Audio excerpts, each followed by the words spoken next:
we go. Hello, Officer Valkyrie. Brufaint. Zero, mommy. Oh. Blub has decided to go for the Blub special.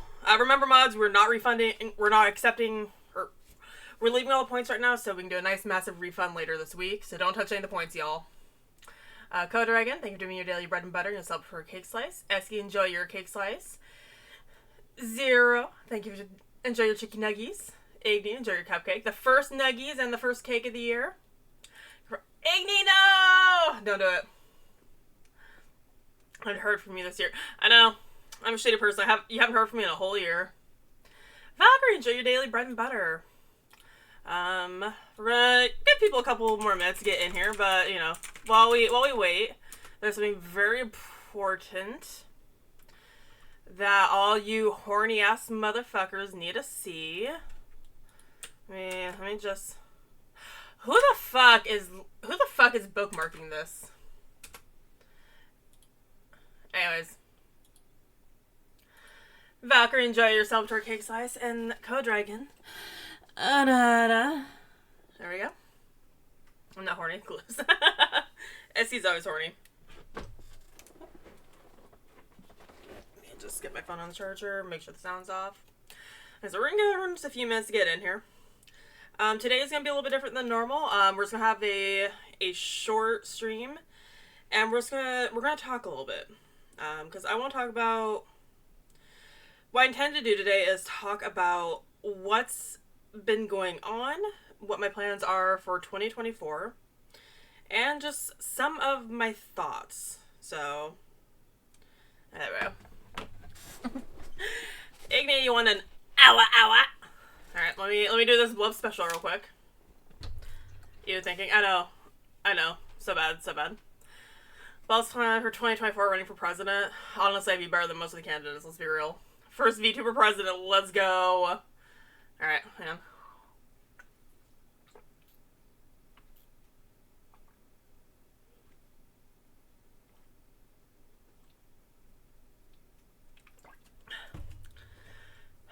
Hang on.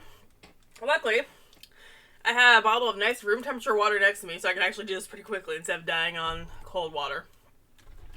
Make the flesh tubers. Yes, fuck those flesh tubers. Fuck the flesh tubers. Just kidding. We love our flesh tuber friends. Now let me finish this.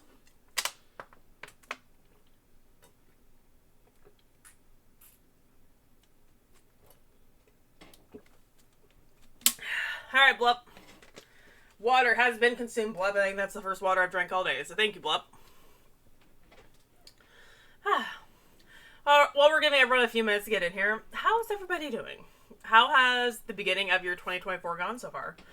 We are one day in, day 2 for some people who are in the future. So how has 24 gone so far? Has it been a steaming pile of poo? Or do you have a false sense of hope that it's going to be better?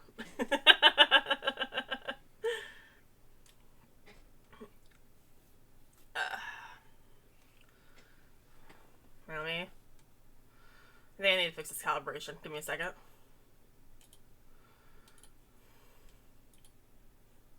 Okay, there we go. There we go. Luckily, no hangover. That's always an important one. So. Oh, that hit like everything on my desk.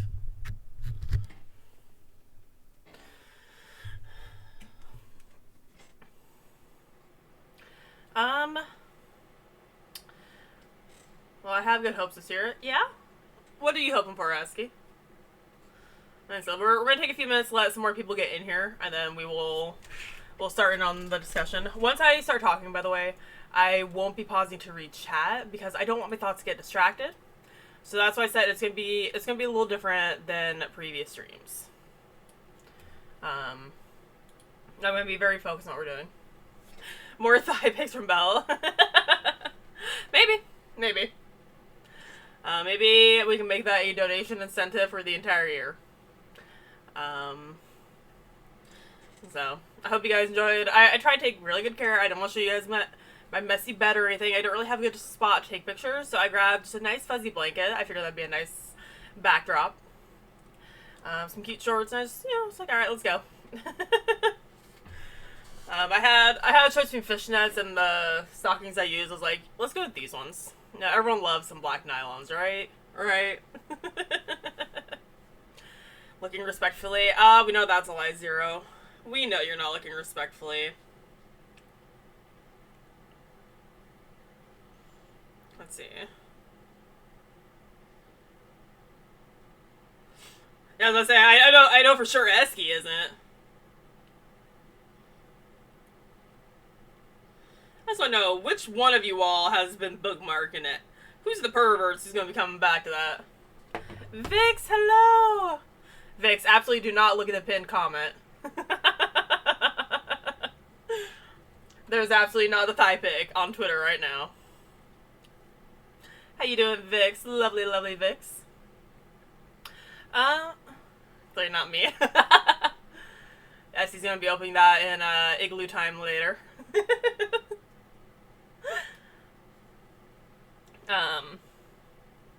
Once I get talking, I may ask one of the mods to just take notes on some of the things I say, just in case I miss one of the goals that I want to do. I've been trying to write them down, but I might miss something, so would any of my mods be willing to just, like, take notes of the goals that I say I want to do, for 2024? I've written most of them down, but knowing me, I'm going to touch on something that I forgot to write about, so. Essie, do you got me? Sweet. Let's see.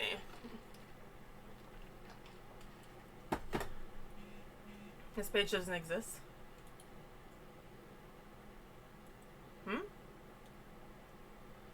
Hang on, let me...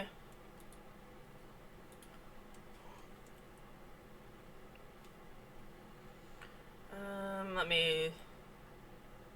the Twitter link, apparently. Let's see. Here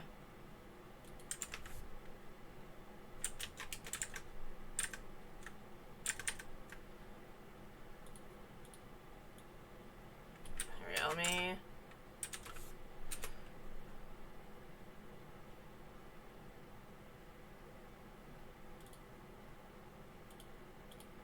It might be because, Vix, are you following me on Twitter?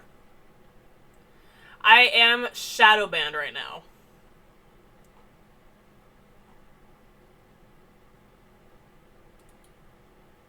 Yeah.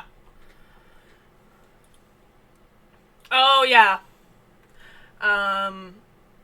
Twitter doesn't like you seeing things while you're not logged on, especially things that are going to be blurred out or might be explicit content. I did mark it as sensitive for immersion breaks, so people... Because a lot of people take the immersion breaks of YouTubers very seriously. So if you're not logged in or if you're not following me, it might not show properly because I'm still shadow banned. So... Actually, I haven't done, like, my bi-monthly check to see if Elon Musk has, like, stopped yet. I'm gonna go check my email real fast, see if I ever got back. Because I did actually reach out to Twitter support. I'm like, I am shadow banned. I have done nothing wrong.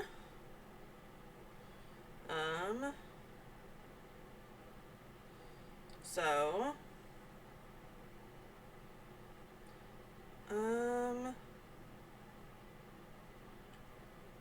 There's a lot of, like, yeah, it's this one.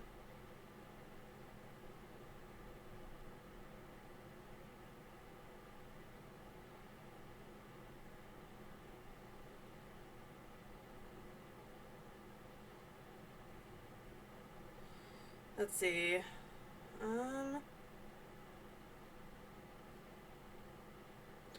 Which I'm going to suspect that Twitter has not... Yeah, I don't think Twitter has replied to me.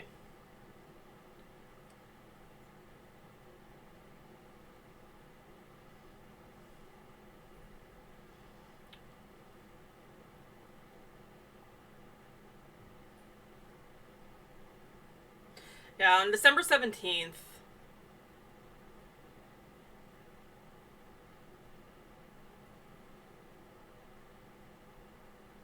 Let's see.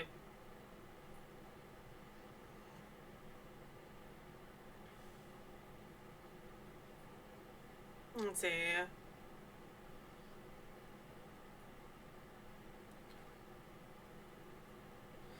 Yeah, I opened up a ticket on December 17th, and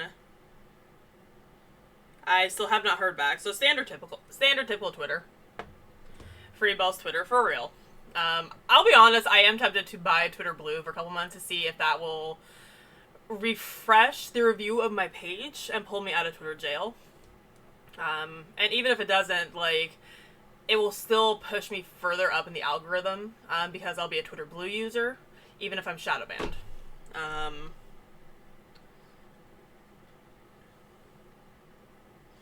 Let's see here.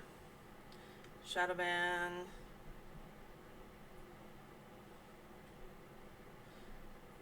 Yeah, I still have a search suggestion ban. That's the only ban. Let's see. This type of ban caused an account to not populate search results, and people search results when it's searched for while being logged out. Twitter seems to tie strength or other similar metric into account. While an account may suggest to users you are strongly tied to, it may not be shown to others. So basically, I have to like keep pushing myself into similar hemispheres like VTubers, streaming, and whatnot. Otherwise, I will not be shown to people. If you're logged out, you cannot find my Twitter. So on one hand, yay for privacy. On the other hand, really, really frustrating because I've been shadow banned for months. And at this point, I think the only possibility might be I might need to just like log out, not do anything for a little bit. But Twitter is where I do have a lot of people communicating with me. That's where I have people updating me about commissions and stuff like that. So going dark on Twitter for a little bit is going to be very, very annoying. But I don't know. We'll figure it out. If I have to, I will just make a new Twitter. Because I can get my Twitter back up to, I can get my Twitter up very high very quickly. But for now,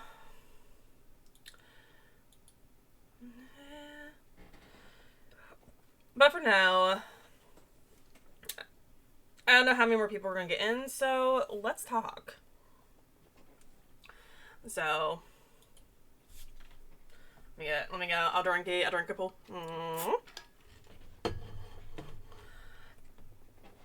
So, 2023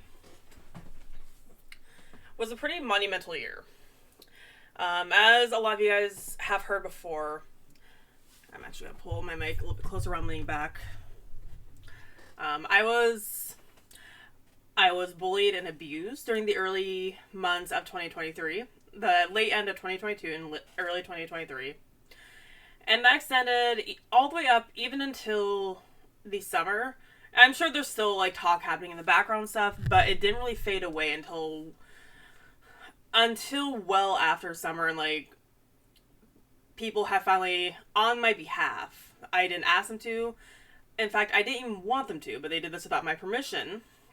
Went and confronted some of the parties, and some of the background harassment finally stopped.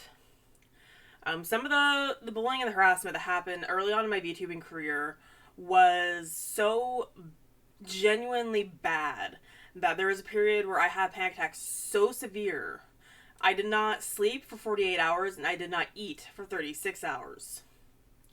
And by I did not sleep, hello Wiz. Mods, if you can let people know as they're coming in, I'm going to be talking about like some serious stuff, so I may not be able to respond to chat.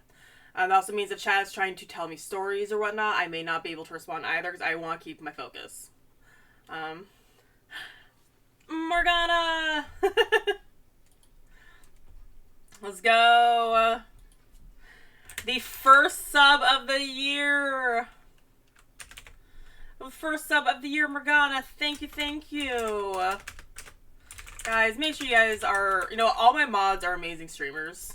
So please follow all my mods, including the lovely Morgana there, who is, I think, one of the first people with the lovely 1-year badge. So enjoy your 1-year badge, Morgana, the pretty bright, colorful one. I'm very happy to see people starting to get that one. As one of my favorites. But thank you, Morgana. Mwah. Happy New Year. 1 friggin' year. Let's go. Okay. So, but by no sleeping, for those who just came in, we're discussing the new year. And what my goals are going to be. I'm kind of reflecting on 2023 as well. That's why it's a little bit more of a serious discussion today. I'm not going to be responding to chat quite as much, but don't worry. We'll still talk at the end. By no sleep for 48 hours, I mean genuine sleep. Like there are a couple cat naps here and there, but I could not fall asleep for more than like 5, 10, maybe 30. Not even 30 minutes. It was more like 15 minutes. I would fall into like a very light REM cycle where I would be so anxious and panicked, I would wake up immediately. Like the moment my body sensed me starting to fall asleep, I woke back up. It took 48 hours for me to finally be able to sleep. And that was how 2022 ended and 2023 began for me. So it didn't really start great for me. 2023 already started pretty horrendously for me. I did meet amazing people like Akarizu and Casual Cap who helped keep me afloat. I became closer friends with Igni before his re-debut. And, I still attribute... Apparently, I never told Igni this before, but Igni is technically my Oshi. Igni was how I learned about VTubers and was what inspired me to become a VTuber of my own. Apparently I never actually told Igni that full story, that he was not only what kind of like someone I saw on Junkyard streams, but he was also someone that inspired me to become a VTuber after introducing me to the world of VTubing himself. So it's all Igni's fault that I am here. You guys get to blame Igni for that, okay? But not only did Igni kind of keep me afloat there, but not only did Igni keep me, introduce me to this world, into something that I love doing in a way that I never thought I could. He kept me afloat. We were friends, and he kept he kept me going and not giving up, because it was bad, the abuse I was going through. To the point where I didn't really make any goals for 2023 other than just survive. I wanted to get through the year.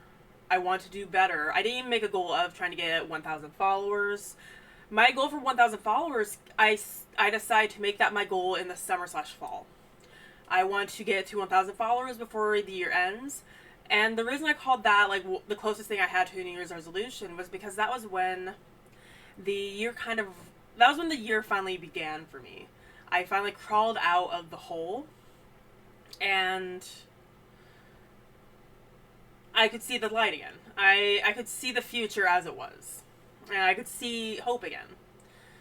So that was where my goal for 1,000 followers came from.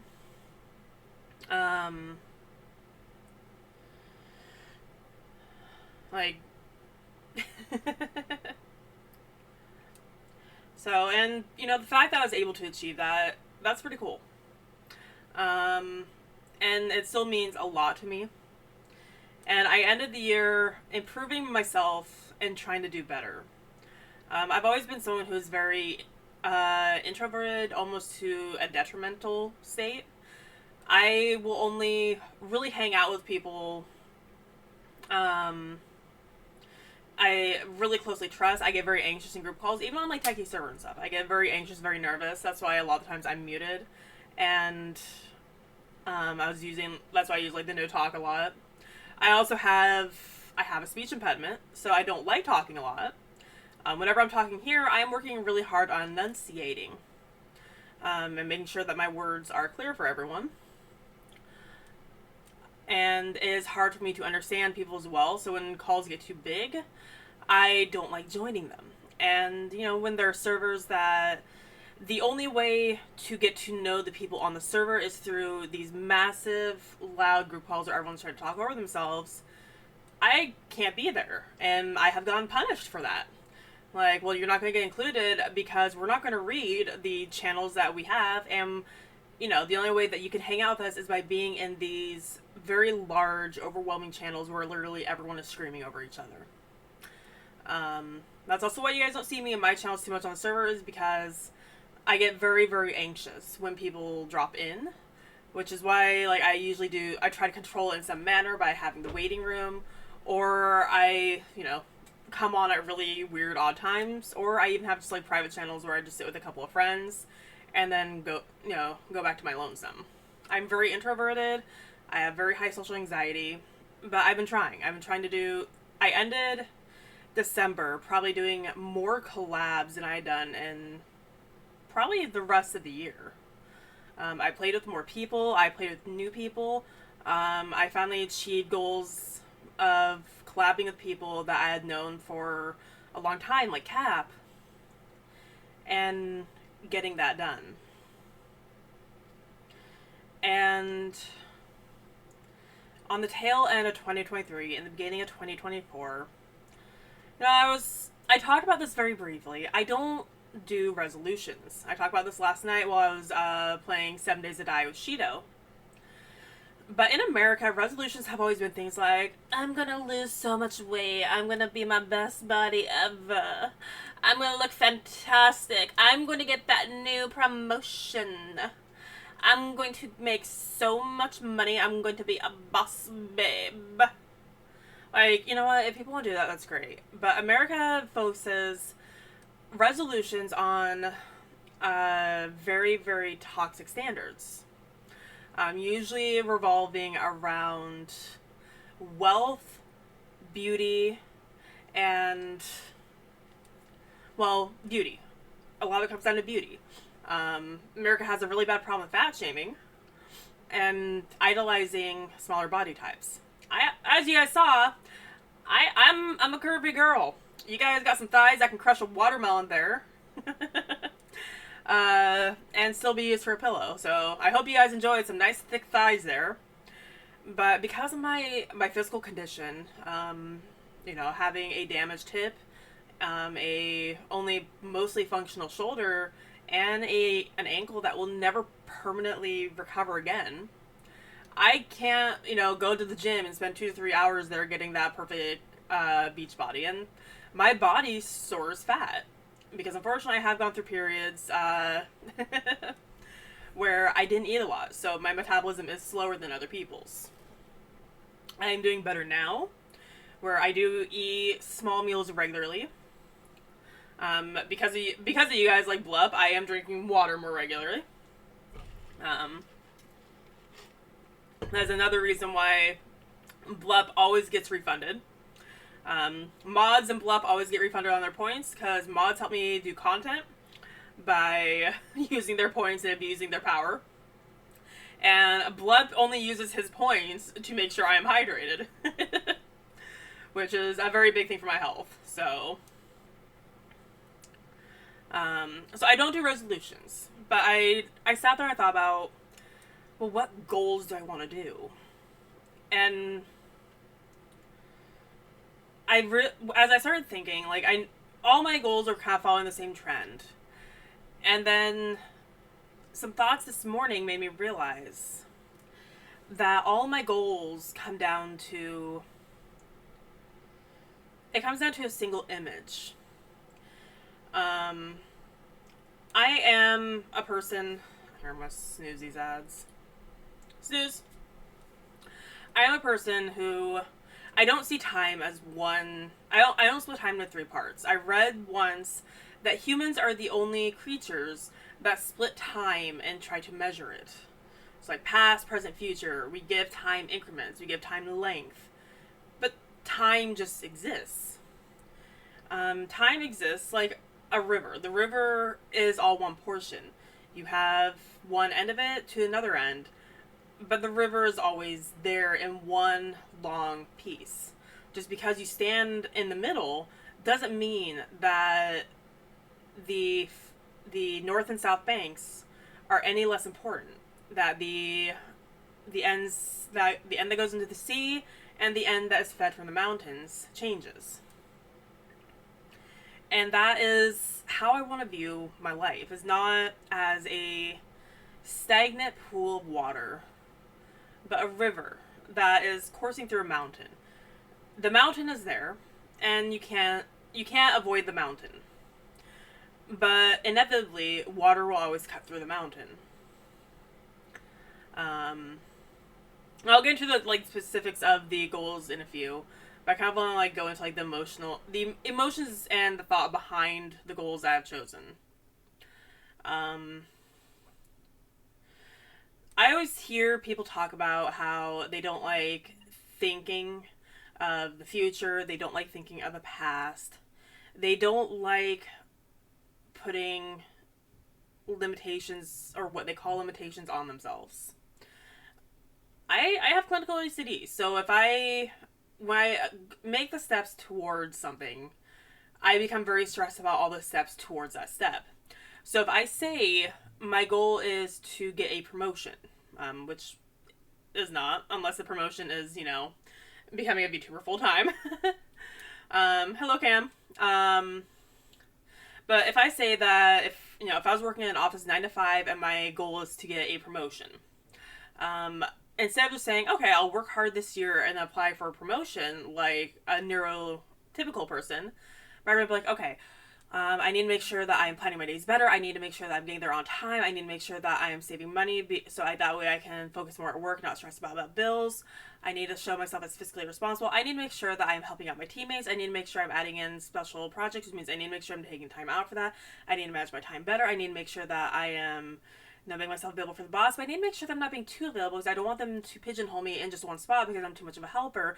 I need to make sure that I'm showing myself with management level tasks without going too overboard. I need to make sure that I'm showing myself as a leader and a team trainer, so I need to make sure I'm making more time for the coworkers, but I need to make sure that I'm taking time for myself. As you can see, my brain starts looking at all these mini steps towards the step. If I need to empty the dishwasher, with OCD and executive dysfunction, I don't say, okay, let's empty the dishwasher. My brain goes, okay, I need to empty the dishwasher so I can clean the sink. But if I clean the sink, I'm going to dirty it again, so I better not clean it too soon. I need to make sure I gather the dirty dishes from all around, but if I get too many dirty dishes, I'm going to have too many loads. I do need to use the sink to thaw out my dinner, so I can't get too many of them, but if I leave the dirty dishes around the house for too long, I don't think there's many, but I might find a few, so I'm going to have to leave them on the counter, which means I have to clean off the counter and make sure that there's room for anything that can't go in the sink while I'm thawing out my turkey.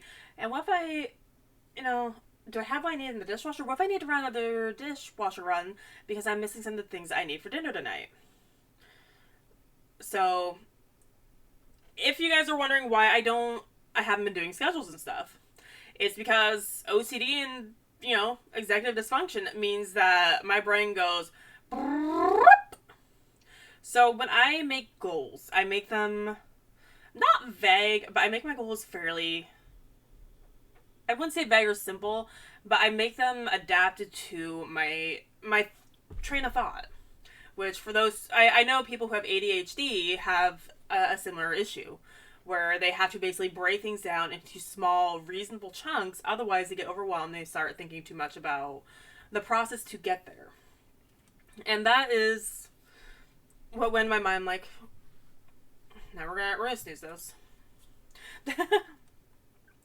And that's what goes into my mind there. So I'm sitting here thinking, I cannot only look at the present. I cannot only look at myself. I need to look at the world around me. I need to look at the past because the past will teach me. And I need to look at the future because the future is where I want to go. And I can't have stagnant ponds in my life. Someone who is only looking at a very small picture and is afraid to move. I'm not saying like everyone who doesn't have a goal this year is out of my life, but it's made me realize that I was talking with someone else about this, and this is the analogy I gave. After the abuse that I suffered at the end of 2022 and the beginning of 2023, I was a starving woman dying of thirst. Not the sexy thirst, but like physical thirst, who had wandered out of the desert, and I found a pond to sate my thirst and find shelter at. I found safety at a pond. And I could live in the moment, heal, and take shelter with the people that pond represented. And, I was able to quench my thirst. I was able to hydrate. I was able to cool down. I was able to begin to heal. But the longer I stayed at the pond, the more I realized there are snakes in the water. There are leeches in the water. There are parasites. There is a thick scum of algae covering the pond. The bank is overgrown with weeds to the point where you can barely see the water. And the pond is shallow. It only reflects. But I'm not a pond. I am a river, and that's what I need. I need something that is coursing and constantly moving and pushing me forward. Where I might end up, who knows? But I need to keep moving. It is toxic, poisonous, and dangerous to remain at a pond for too long. And I guess what the short of that is I'm going to prioritize the people and situations in my life that keep me moving, that keep encouraging me to grow. So that's not going to be like, all of a sudden I'm going to be like, oh my god, Zero, you're not showing enough hustle. I'm going to leave you behind. But it's just me reflecting that I have prioritized people in my life that have not been there to help me as a person and to grow. Because ultimately, I love learning. I love changing. Yes, Zero, I was just using you as an example. Don't worry. I would never leave you, Zero. I gave you a sword. You're stuck here forever. But I love learning. I love changing. I love growing as a person and becoming better. Hello, Kaiju. Than basement. Than previous years. Am I, I am 33, turning 34 this year. Am I going to be the type of woman that my younger self would have been proud of? Who knows? Maybe, maybe not. 22-year-old Kayla probably wants herself to be a boss babe who's rich and famous. Don't we all? But I have made choices in my life that did not allow that. I have allowed people to use me and hold me down and stop me from doing that. And while I know I can't go hardcore on things, like, for example, I can't become a full-time VTuber yet, even though I really want to. I can still make steps towards goals that will get me closer to that, one step at a time. So 2023 for me is going to be a year of making the right decisions and being the main character of my own story. For too long, I have allowed other people to take the spotlight. I've allowed other people to basically run filler content in my show. Nero, we're not doing that at the moment, thank you though. I will do all the redeems at the very end, but not at the moment. Or I'll do that during an ad break. We'll see. Because I just used my last news.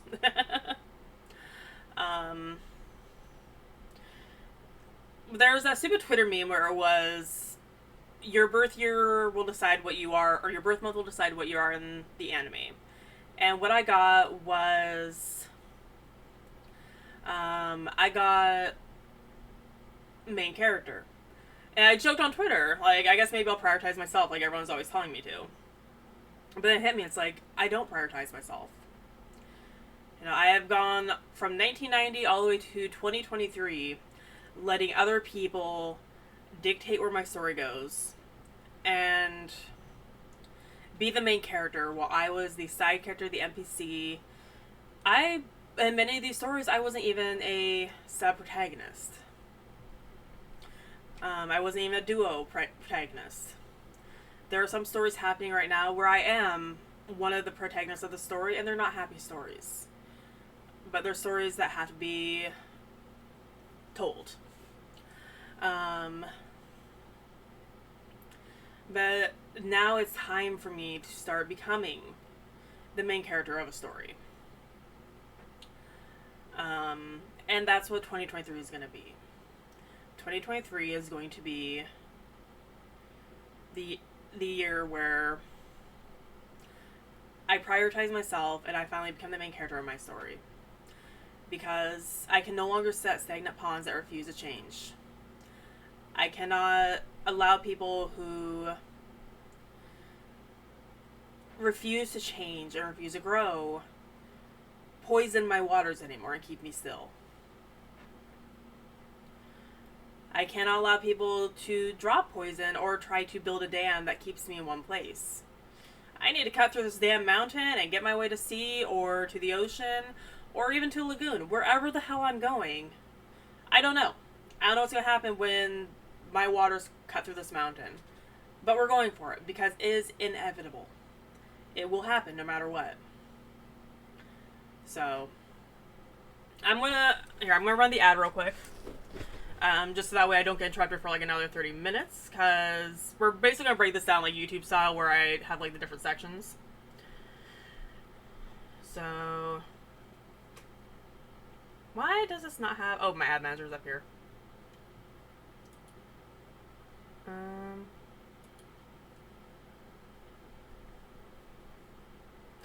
My Twitch dashboard got all messed up, and my Razer stream controller has decided to not work, which I was like, okay, this will be fine. I don't need it to work today because I'm not going to be gaming or anything.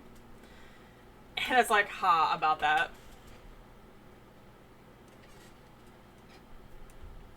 Okay, there we go. Now it's working. Let's go ahead and let's just get that ad real quick. I'm going to run a 3-minute ad to give us a full hour before it interrupts us again, which might be the rest of the stream. I don't expect to have a long one. Let's go ahead and do this real quick. Nira. There you go. Essie can shake that booty. Essie can shake that booty. Yes, got done watching The Apothecary Diaries with Friends. So good. Nice. Now we're going to give the people in the ad a chance to come back. As you guys know, I'm very big on people being able to hear me even if they're not paying for subscription. So she does got cameras in your house, Essie, that's all. For those who came in partway through, we're having a discussion today about the future, about my goals and stuff.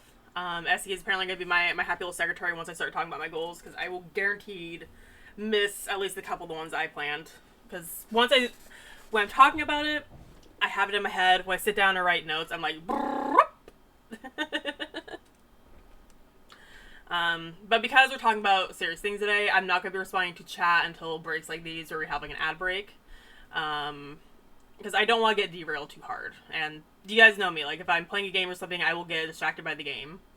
So, watching really good anime, let's go.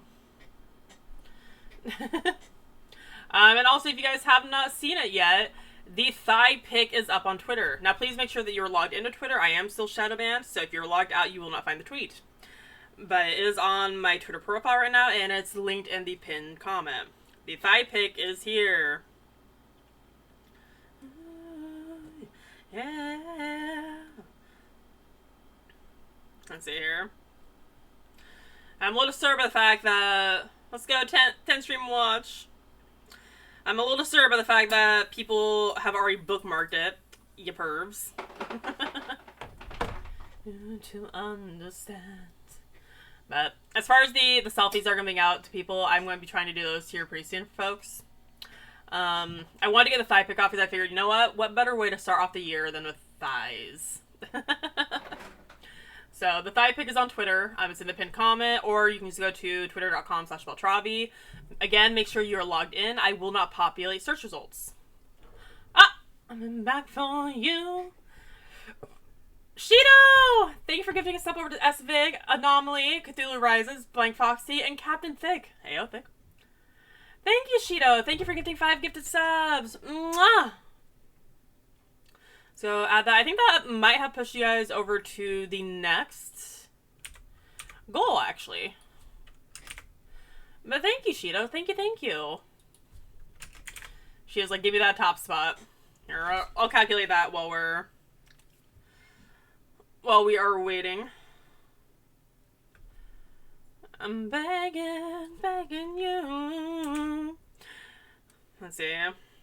Yes, we got Giga Chad.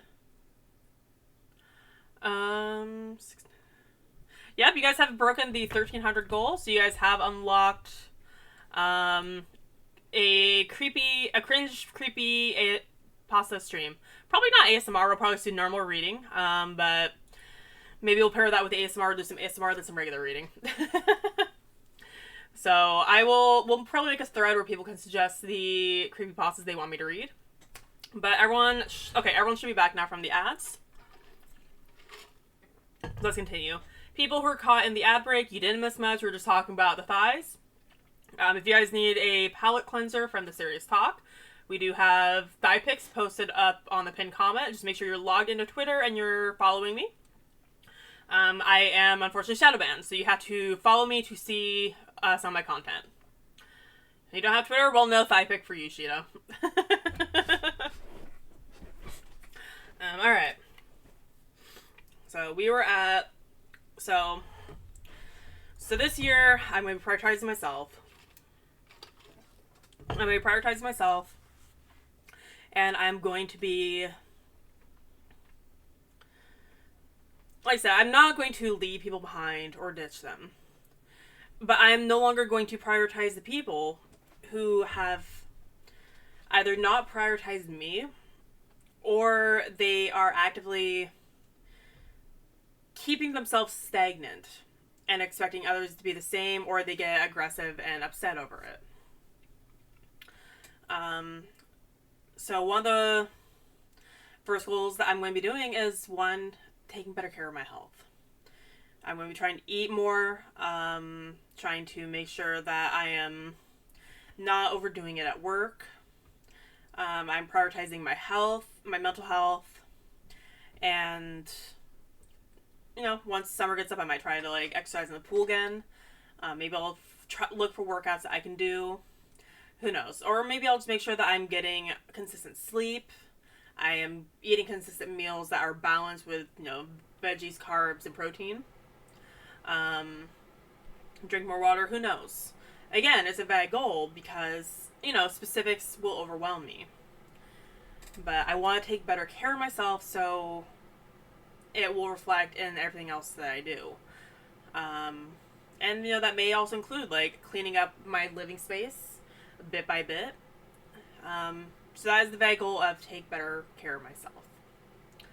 I want to improve on my art. And this one it's got a couple different goals. I want to get caught up on my comms, and I want to make more emotes. I want to add more emotes to my commissions. I want to finally open up the VGen commissions. I want to get more emotes out there and available. And start taking more commissions on those. And I've already been working towards that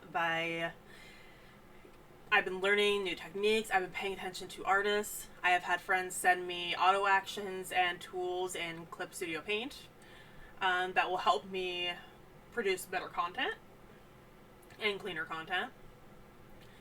So I got that going.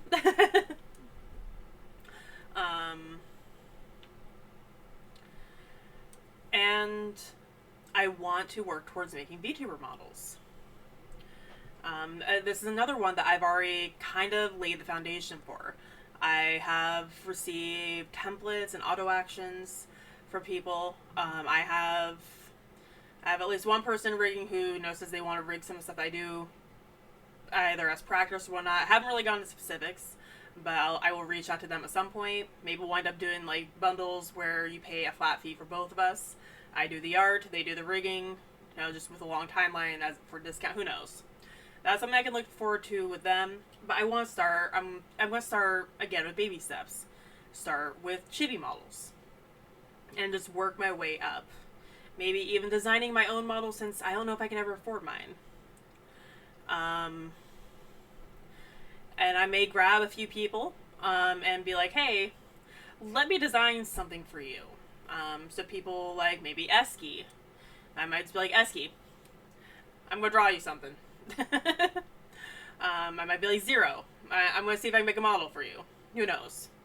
I might ask people to like post their references so I can use them. And You know, people want to pay me for them. I don't care, but I want people to test on. And since they're tests, I'm not going to be making those as commissions immediately, but they will lead to me being able to open up commissions. I want to start doing live 2D models. And like I said, it's going to take, I got to build a portfolio, so I'm going to need people. Like I said, I'm not going to go too crazy. I'm not going to like do a contest or anything, be like, let me try. I'm going to look for people I trust and who trust me as an artist to abuse their models.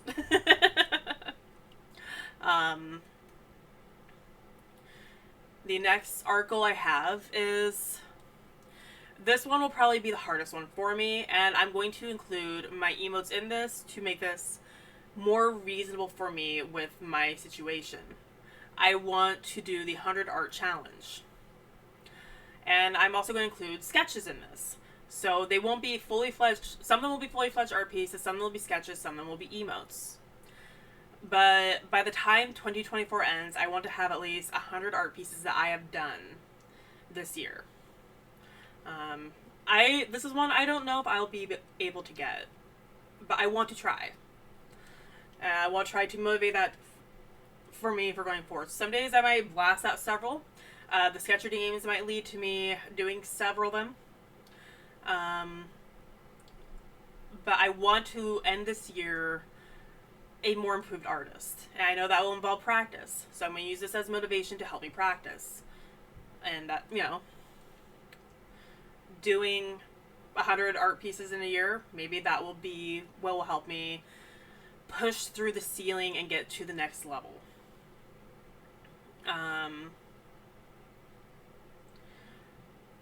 I want to open up more types of commissions and stuff. And these all lead towards another one of the goals later on. So I want to open up more commissions, and I want to actually feel comfortable saying I am an artist for hire. I am someone that you can commission for a different variety of work. I want to get verified on VGen. I want to offer more Your Character Here's. And maybe even get to the point where I feel comfortable doing a raffle or two. I want to get there. And, you know, taking the stepping stone next, I want to make more consistent schedules. When I have a schedule, I'm more likely to keep to it and stream. And at the tail end of 2024, let's face it, I haven't been streaming a lot. My mental health has been bad. My physical health has been bad. I have been overwhelmed from work, from mental health issues, social issues. And honestly, from the people who were the pawns in my life. I stayed by the ponds too much. I got bit by the snakes in the water. And they prevented me from giving back to you guys who have supported me so much. And also from doing what I want to do. So I want to get back to being able to stream multiple days a week. You know, even the short streams where it's like between work or after the bakery shift where it's just a quick late night stream. I want to jump on, play League of Legends, play Lethal Company, do a little bit of art, play some Dead by Daylight with friends, play Sea of Thieves with Igni. And, you know, give you guys a little bit of content, have some fun, and then continue on. I want to take more sponsorships in 2024. Stream Elements always has like a bunch of sponsorships, and I qualify for a lot of them, including like the limited spot ones, because I have the viewer count and the followers that they want for it. So I intend to take at least a couple times a month sponsorships to help improve my income. And all of these have a domino effect that leads into probably my biggest goal for 2024. I want to become closer to be streaming full-time and making this get closer to making this a primary source of income and I want to leave the bakery. That's right, guys. I want to stop being at the bakery. It is hard on my body. It's 20 minutes away. I don't have reliable transportation a lot of the time. And I don't get along with my coworkers. It's a very toxic place for me, and because how the schedule works, I can't afford to do longer shifts because my body can't handle it. I can't handle being in the freezer, so I can only do the closing stuff, which means my shifts have to start at 3, 4 p.m. That means I'm not getting home until 7, 8, 9, even 10 p.m. There was a day last week where I didn't get home till 10 p.m. and, I was planning on hanging out with Cairo afterwards. And I was like, homie, I just got home. He's like, you're fucking kidding. I'm like, no. And give you perspective, I'm usually getting home, if my shift goes the way it should, I'm getting home between around 7:30, 7:45 or 8:30, 8:45. But I got home at almost 10 p.m. at night. And I can't do it anymore. So I need to start cutting down on the bakery and start supplementing that income from somewhere else. Which means I need to start bringing in at least $1,000 a month from alternate sources. So making more emotes, taking more art commissions, opening up model commissions, streaming more, that is all on the steps to making more content. Because once I have the evenings free, I can do a lot more streaming for everyone. I can do a lot more collabs. And it will be a snowball effect where the more I stream, the more income I will make off of Twitch, and the more art I will be able to do. So it will be hard to get the ball rolling. And I've already started that. I already went down from 5 days to 4 days, even 3 days some week. I like snowball effects. Good snowball. But that is the ball that needs to be rolling. I need to become a content creator. This isn't just a dream that I've had. This isn't just something I want to do. This is something that is going to be crucial for my health.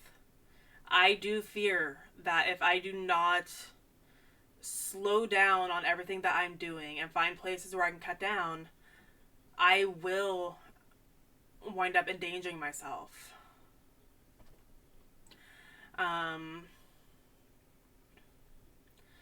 And for the sake of my health, back to that first goal of taking better care of myself, I need to figure out where I can cut things down. And the first place to cut down is the bakery. The bakery needs to go. And like I said, that means I need to be bringing in around 1,000, but theoretically more a month. So between streaming, sponsorships, and art, that is what I need to do. Obviously, I can't just up and quit and be like, all right, guys, let's go. Fill my bank account. But I can start cutting down and be like, boss, I need to go down to 3 days now. I can only do these 2 days a week. And I get to the point where she has time to find someone to replace me. Igni. And this is actually something I've talked with Igni about, is how to supplement income as a streamer. Igni has a lot of experience with sponsorships. So when I did the Genshin one at the end of 2023, I was testing out how it worked, how Stream Elements timed it, how it looked in my chat. Igni has been a amazing inspiration, and we've talked about sponsorships and how they work, and I'm probably going to follow a lot of his example because I feel Igni does sponsorships in a very fair and reasonable way that is doable at my level, but is also reasonable for you as chat. I don't want to bring games that are going to damage your phones or will download malware onto your computer. I don't want to bring content that won't be fun on some level. I don't want to bring something that's going to require you to spend money or an absurd amount of time. At the very least, I would only want you to, for the first goal, somewhere between 15 minutes and 45 minutes. That will be a free game that you guys can play, get to level 1 and support me. And if you want to do the additional goals to continue supporting me, a couple hours max. Those are the games I'm going to be looking for. I'm going to be taking notes from how Igni has run his sponsorships, adapt that to my own unique horny community, and, you know, start posting about them more, start encouraging people, posting on my Twitter, on my Discord about sponsorships, explaining how you guys can support me. So, and giving you guys a way to support me without having to spend money. Because, let's face it, with real world issues, things, there's the American election coming up this year. There are the wars throughout the world right now. We're already in an economic crisis, and it's going to get worse. So if I can find a way to let you guys support me without having to spend a single penny, then we'll do that. And there are other ways to support me too. We joke about the Igni special, where I drink my Rogue and call you a fuckface. Well, I am sponsored by Rogue. And I do get a kickback. Nira, thank you. Mwah. I mean, before I forget, let me add that to the list. Thank you, Nira.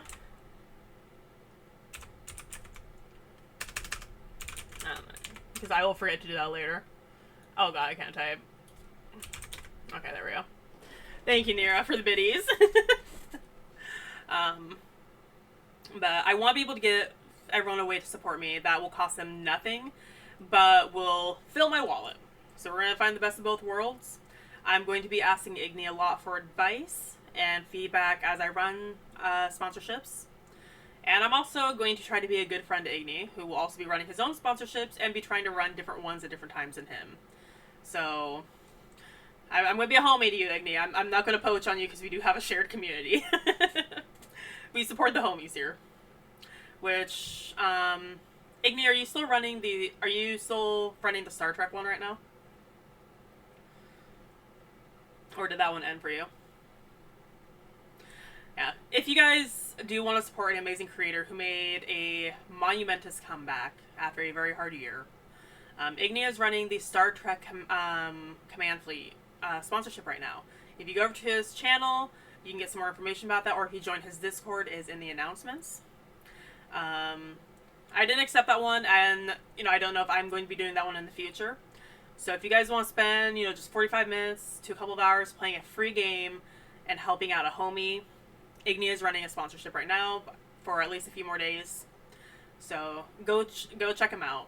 Like I said, check out his Discord, check out his Twitter, check out his channel. That's right, free games that help the homies. And you guys are going to start seeing those more on my channel as well. And like I said, I will probably be talking a lot with Igni as we look at the sponsorships that are coming up, because we get a lot of the same sponsorships, discussing which ones are going to be the safest for our communities. Because neither of us want to make you guys play something that's going to be a virus-laden Candy Crush, even if it gives us like $800. If it gives us $2,000, I might tell you guys to run some extra virus protection, But that's going to be something that you guys are going to see. So running sponsorships to help boost income. I would say, and of course, like, if people want to support me with their money, then I will not stop you. My rule of thumb will always be only support me if it is safe for you to do so. I don't want someone pushing off a bill for me. I don't want someone eating ramen because they spent their money on me.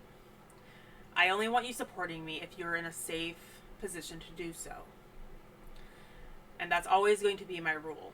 Even when I'm, joking about buying me stuff off Throne, even when I'm talking about my goals and stuff, when I do, like, end of the month when I'm looking for that rent help, like, right now, unfortunately, I am looking for that rent help,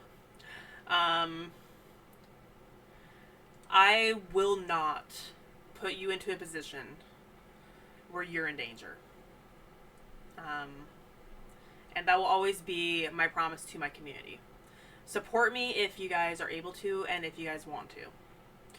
but never put yourself into a dangerous position for me. I want you guys to be safe and healthy so that way you can be here and feel comfortable. I don't want you being in my stream thinking, shit, I decided to go help fund the PlayStation 2 VR on Belle's throne, and I forgot that I need to make a payment to my grandma's water bill. Stuff like that. So that will always be my promise to you guys. No matter how much I have going on, whether it's the Bellathon, future donathons and subathons, sponsorships, you know, gifts on my throne, sub goals, biddy goals, any of that. Nothing I do will ever be with the intention to drain you guys dry and use you for money like other content creators out there. And maybe that's a little bit of shade. I know at least some of you are thinking of a few names that I have mentioned to you about privately. And while I will not call them out physically, I will not be like those people. You guys are my community, and as my job as a content creator and as the person with the power in this power dynamic to take care of you. It is my job to make the responsible choices that do not impact you or put you into a position where you feel uncomfortable or unsafe. So, you guys are not wallets to me. You are my beloved community, my friends. And we're in this together. I couldn't have done this without you, and I will never ever forget that. And I hope you guys will be around for a long time. You know, I try very hard to remember when people come in my chat and recognize names. Because you're all very precious to me, and I hope as I get bigger, I will continue to be able to do that and to be someone that you guys feel comfortable and safe with. I would say the only kind of like hard goal that, you know, there's the art hard goal of I want to try to get 100 artworks, which I don't know if I'll be able to get to. And in this case, I want to try to get to 2,000 followers by the end of 2024. See if we can hit that 2K. That is one of the only like hard goals that may not be entirely doable, but we'll get there. We'll do our best to get as close as possible to it. And if we don't get there, that's fine. We made an attempt. But I want to grow as a content creator. And the next step in that is, I have very particular wording for this. I want to continue on the path to partner. Now, I've heard other content creators glibly throw out, I want to become a partner by the end of 2024 with an average of 12 viewers. There's no shame in having a high and lofty goal. I just, because of my tendency to overthink and my stress, I want something reasonable.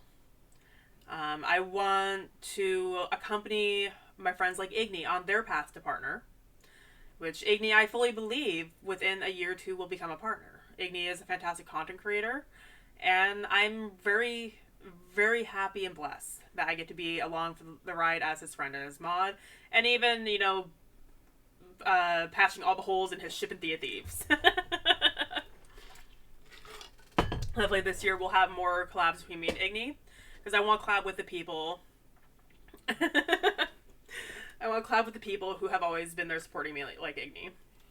And hopefully we can get Igni to partner as well. But I want to be on, by the time 2024 ends, I want to be further down the road towards partner.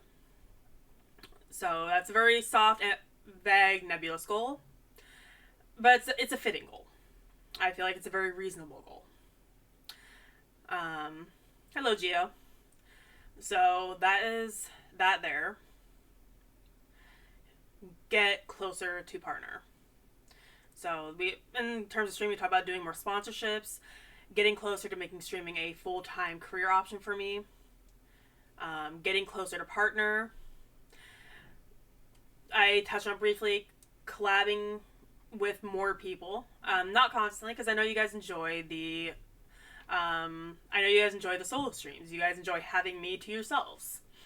And when you do collabs consistently, unfortunately, you don't have enough time with your chat. And I'm sure you guys have noticed, even when I am in someone else's stream, I'm not streaming myself, I still have their chat open, and I'm talking to their chat just as much as they are.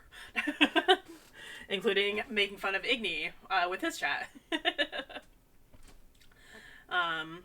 So I won't be doing collabs constantly all the time, but I do want to try to do more collabs at least once or twice a week. Whether it's with a familiar face like Shido or Igni, or with new people as well. But I want to bring that in because I know people enjoy seeing the collabs as much as they see the solo content. So we got that. We got get to 2,000.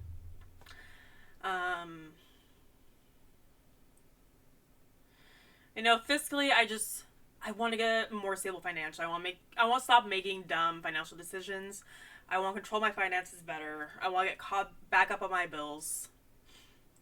And I want to be able to wake up not stressed out about if I'm going to have a roof over my head the next month. Because every month I'm afraid of eviction.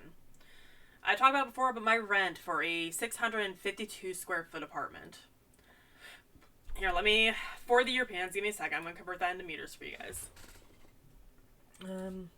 Square foot to square meter. Okay.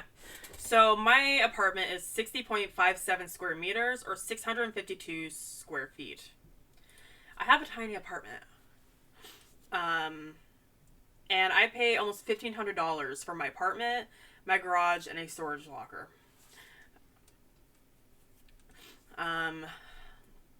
Unfortunately, West Coast is best coast, but it's also a very expensive coast. We have a lot of really cool things. Oh my god, my nose is itching. But we also have a lot of problems where we have big corporations that are pricing people out. I cannot afford a house in my area. And that is because I'm in one of the areas that got vastly impacted by Airbnb. Amazon, Boeing, and Microsoft execs all decided to move out to the quaint suburbs, price us out, and then whatever we couldn't afford, Airbnb bought up for people to rent out. So I can't move out. I'm stuck in this low-income apartment. My rent is $200 to $400 lower than others in the area, and I'm out in a rural area. So that means the market rate for apartments that are my size are anywhere from $1,800 to $2,000. Like I said, that's 652 square feet, 60.57 square feet. The only thing smaller than this is if I'm just renting a room, and I can't really content create. Yeah, my rent is more expensive than someone who lives in LA. And I'm stuck. I can't afford to leave. I can't afford to move. I live anywhere from 40 minutes to 2 hours away from my family, my friends, my fiance. The closest person I have is about 25 minutes away. It's an old school friend, and she has 2 kids and a husband, and they're struggling to keep their house. So yeah, I want to try to get more income in so I can get stabilized financially and eventually be able to find a better place to live that's maybe less expensive. And that's going to be hard. Even if I can get to the point where I can buy my own house. You know, if I can get to the point where I can put a down payment on a house and pay less for a mortgage than I'm paying for rent right now, that'd be amazing. It's just, again, the market's very competitive, even though finally it's starting to die down a little bit. And, you know, we're on the cusp of an economic crisis globally. That's my prediction for 2024. It's about to become one of the worst years that we have. Yeah, Super Fertile Studios list 22. Yeah. It's expensive up where I live. I live an hour north of the beginning of Seattle. Seattle's massive. Fortnite. Welcome in. Val Chrissy Yandees. Welcome in. I live an hour north of the beginning of Seattle. And Seattle's so massive and so congested that you can drive for an hour in Seattle and still be in Seattle. So I live very far north of Seattle, and I still have prices that are Seattle level. That's fucked up. That was 100% fucked up.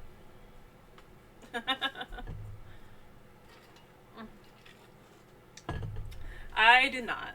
And while I do sometimes play Fortnite, I'm not playing Fortnite tonight. Stan, we might not be here, because this is going to be a short stream, but thank you for popping in. So yeah, that goal is just be somewhere more stable with finances. Like I said, it is exhausting every month being like, alright, chat, what do I gotta do to entice donations? Because I can't pay my rent again. And it's painful sitting here in a cramped, tiny apartment that I barely have room to move in. 652 square feet, 60.57 square meters. Barely any room for me and my cat, really. And I'm paying almost $1,500 a month, on top of other bills, on top of debts, because I made stupid choices with credit cards. And then also, there are times where credit cards were the only way I could buy food and pay bills. And I got credit card debt, and I had to pay that off every month, too. And it's stressful. And I want to get to the point where I'm not waking up in a panic thinking, will I have a roof over my head the next month? So that is a loose goal there. And, it's going to fuel a lot of my other goals as well. Everything I have thought about for my goals is tied together in a neat and intricate circle. Everything affects each other, and as I improve one, others will get improved as well. And I think I kind of did that on purpose because, like I said at the beginning of this, it's a river. You can't separate one from the other, and you can't be alone. So I'm going to do my best to try to cut through the mountain in front of me and let my waters flow. And yeah. So a lot of plans for the new year. A lot of things that I'm going to aim for. Some short-term things. I'm going to, as far as something silly like my throne, where you guys have added a bunch of very silly things, I'm going to keep what you guys have suggested up for, I don't know, maybe a month or so. And then I'm not going to delete them off. I'm going to move them to the save for later. And every so often I'll bring something back out that you guys have recommended. Just to kind of filter in a few at a time, because thrones do better when they don't have a lot. So I'm eventually going to prune my throne, keep a few things out at a time that you guys have added, as well as other things I'm working for. And just go a little bit at a time. I I'm the type of person where I like having a lot of things on my throne or on my wish list that are of varying degrees. That's why I have some things as low as $10 on there, as high as a few $100s that are contribution based. Anything that's over $55, $60 is all contribution based. So that way, if someone can just drop $5 and be like, there you go. Because I've always been around people, I've always been in lower tax brackets where it's I can't afford a lot. Well, whatever you give is enough for me. That's why my throne is so chaotic, as Techie called it. But I'm going to try to clean that up. I'm going to try to be more consistent in my uploads. Now, I've already been working on doing the goals from the Bellathon, bit by bit. I could just immediately blast them out, but I'm basically going for. I'm following the vibe and making sure I'm ready to do these things. Some Valorant are taking extra time because Valorant involves an extra step of preparing my computer for it because I have Windows 11 and Riot is apparently a Windows 11 hater. So I have to bug Zero or Igni or someone and be like, how do I do this? Tell me what I'm supposed to do. But we'll get there.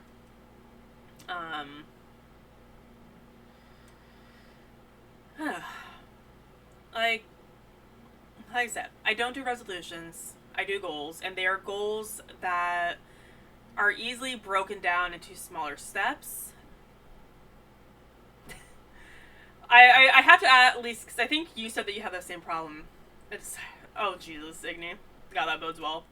And if it comes down to something where Valorant will not be feasible, we'll choose something else. But that was something that we won there. I would do my best to get that done.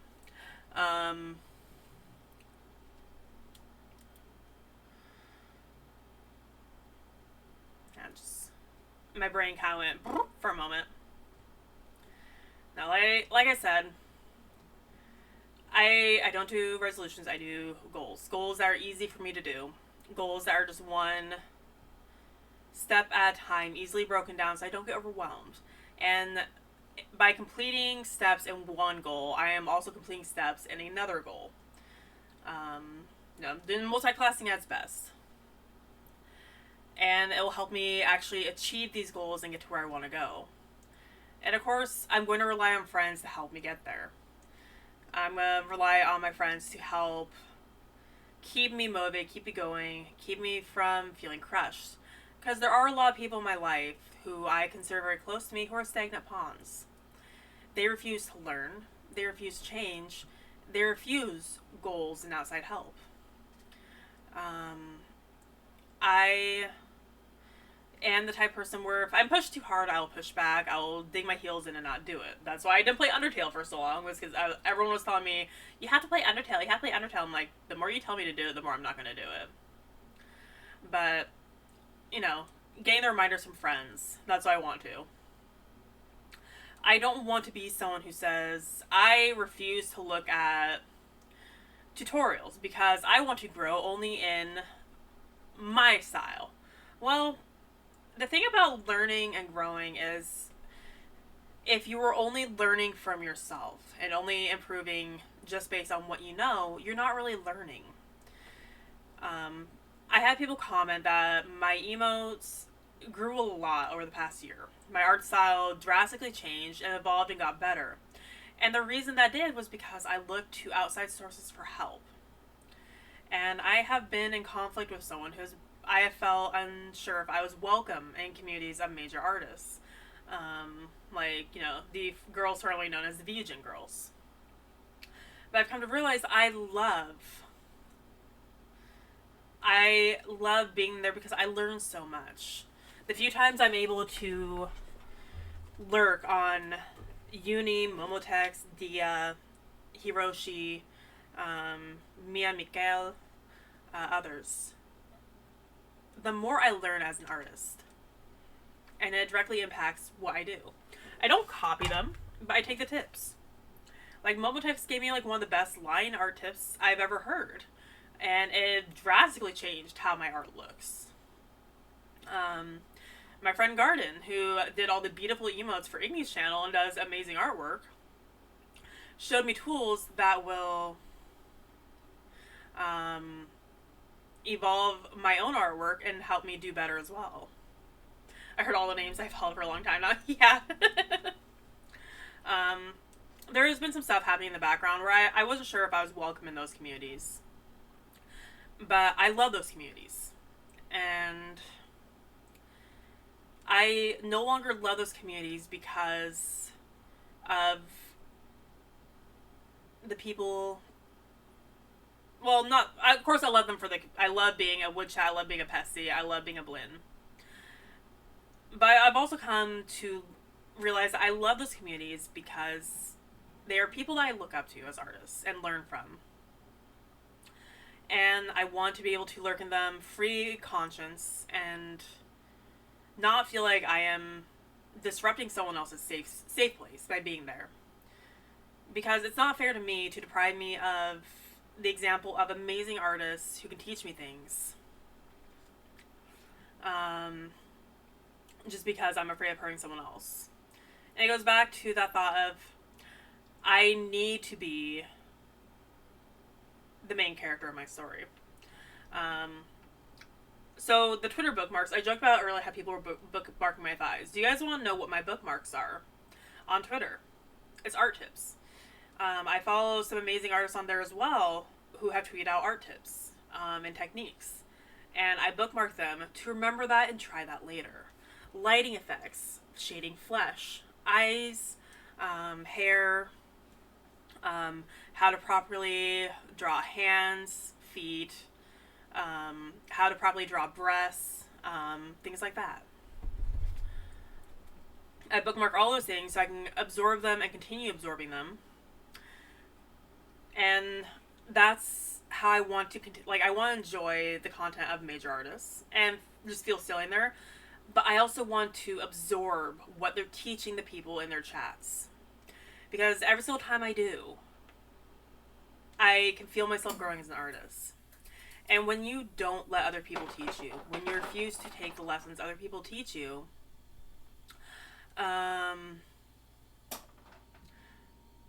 you are a stagnant pond. You can't change and grow unless you're learning from others. And yeah, there's a limit how much you expose yourself. Like, obviously, it can get very overwhelming of seeing all the amazing art out there and feel like, wow, I'm shit compared to this. But, you know, I'm getting better at not comparing my art because I'm just at a different level than other people. And I have the potential to be very good once I just figure out what I want to do and how I want to do it. Let me get a stretch.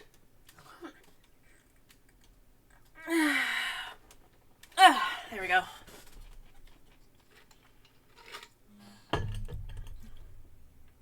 Let's see.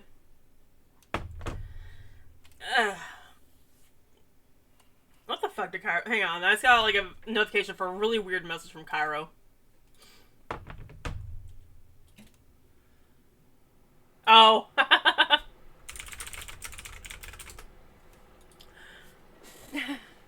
Bell. No, he was saying, I didn't even notice this, but my Twitter URL for my thighs ends in 666, so that's pretty perfect.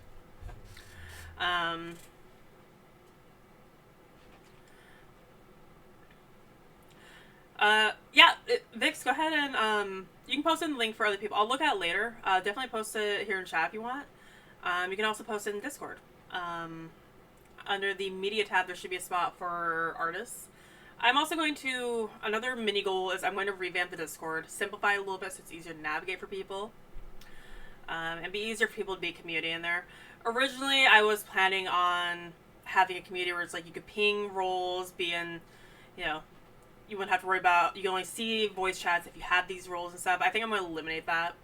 Just have like a couple general lobbies and let people just chill in them. You know, we have the Chaos lobby, the chill lobby, the hangout. I might add in a couple of just game lobbies, a couple of mini stream lobbies. Obviously, I have my stream waiting room where only me and the mods can access, and anyone else has to be dragged in from the waiting room. But I'm going to revamp the Discord a little bit, simplify it, make it a little bit more easy for you guys to navigate. So that's kind of like a mini goal too that I will do at some point.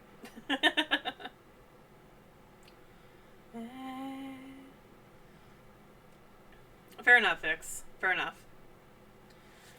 Alright, since Vix can't post on my server, I'll take an exception real fast. So I'm trying not to get too distracted right now, but...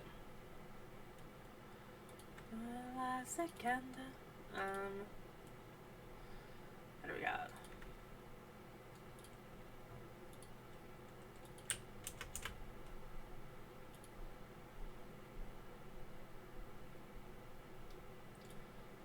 Vix, I love that. That is beautiful. That is a very nice palette cleanser. That is absolutely gorgeous. The coloring is beautiful. The sparkles in the tail are lovely.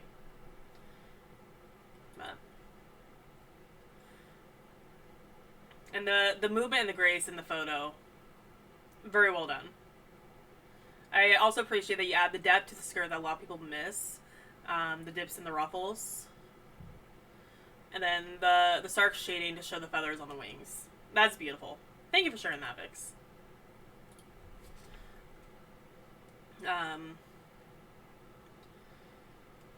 So yeah, it's been a lot on my mind today. That's why I started streaming a little bit later. That's why it took me a little bit to get online. It's because I was doing a lot of thinking on my own. I was kind of reflecting on things. I gave myself a nice nap to rest on. But I had to make some hard decisions today about not cutting people out, but reducing the effect that people had in my life. People who will not prioritize me and will not prioritize themselves. Because if you only stay in one spot, if you refuse to try to move forward, if you refuse to learn, to grow, then all you're going to do is harm the people around you, whether you like it or not. you were never an isolated island. Like, the thing about being a stagnant pond is you're feeding the people who come to drink from your waters. You know, you have the animals that are living in the reeds. You have the animals that come to drink. You have the land that uses your water to, you know, grow the fauna and flora all around. There is no such thing as being an island where you affect no one. And if you make toxic decisions for yourself and refuse to grow and stubbornly stay in one spot, you affect the people around you in a toxic and poisonous way. So I need to stop letting the people who stay in one spot stop me from moving forward. I still love them. I still want them in my life. But their influence has to be drastically reduced down to something where I don't have to give it a lot of energy anymore. And I need to focus on the people who genuinely want me to grow, who want to take my hand and help me ford the river, help me get to someplace new.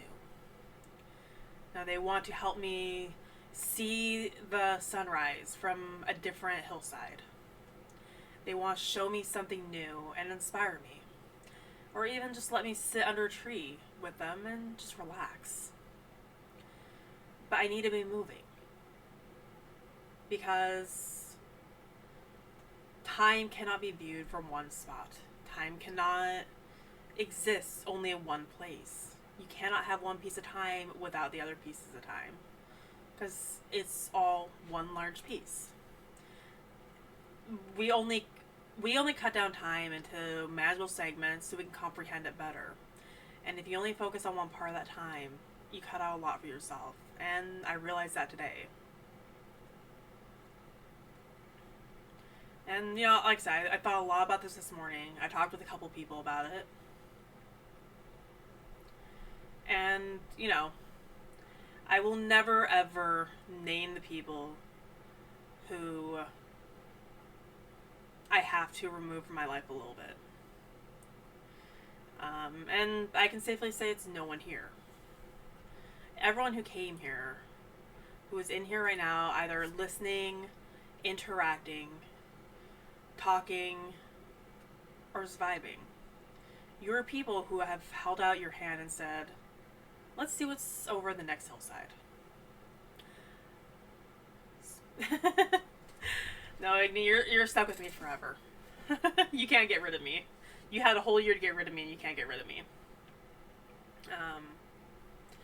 And, you know, I've also heard some people say they want to get through the year without drama. Drama is unavoidable. Because I recently started listening to a YouTuber, which also kind of helped me reflect on myself. Her name is Swoop, and she does in-depth documentaries, and I started following her Colleen Ballinger videos. I was listening to her Illuminati ones, the YouTuber Illuminati, and there's a catchphrase that she uses. It's not drama, it's dangerous, is her catchphrase.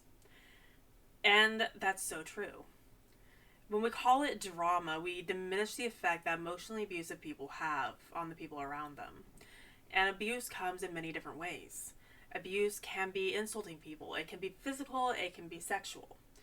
It can also be bringing people down to your level because you don't want them to succeed, or you're just so bitter and negative of a person that you can't handle people doing better than you.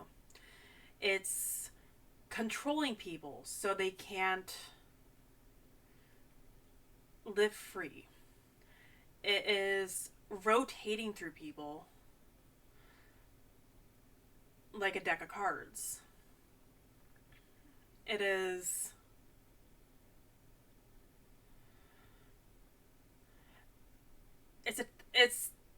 refusing to listen to people when they come to you with a problem.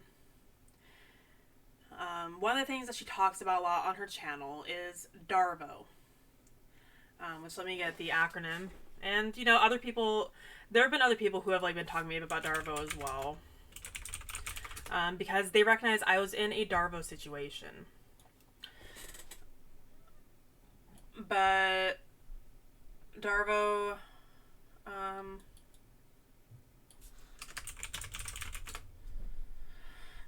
DARVO is an acronym that stands for Deny, Attack, Reverse Victim, and Offender.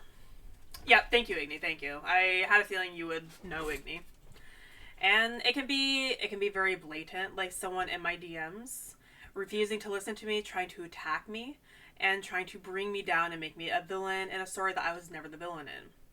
It can be as insidious as refusing to accept accountability for how you've hurt someone else. There's no one tried and true method for how to accept an apology or how to apologize or how to take accountability.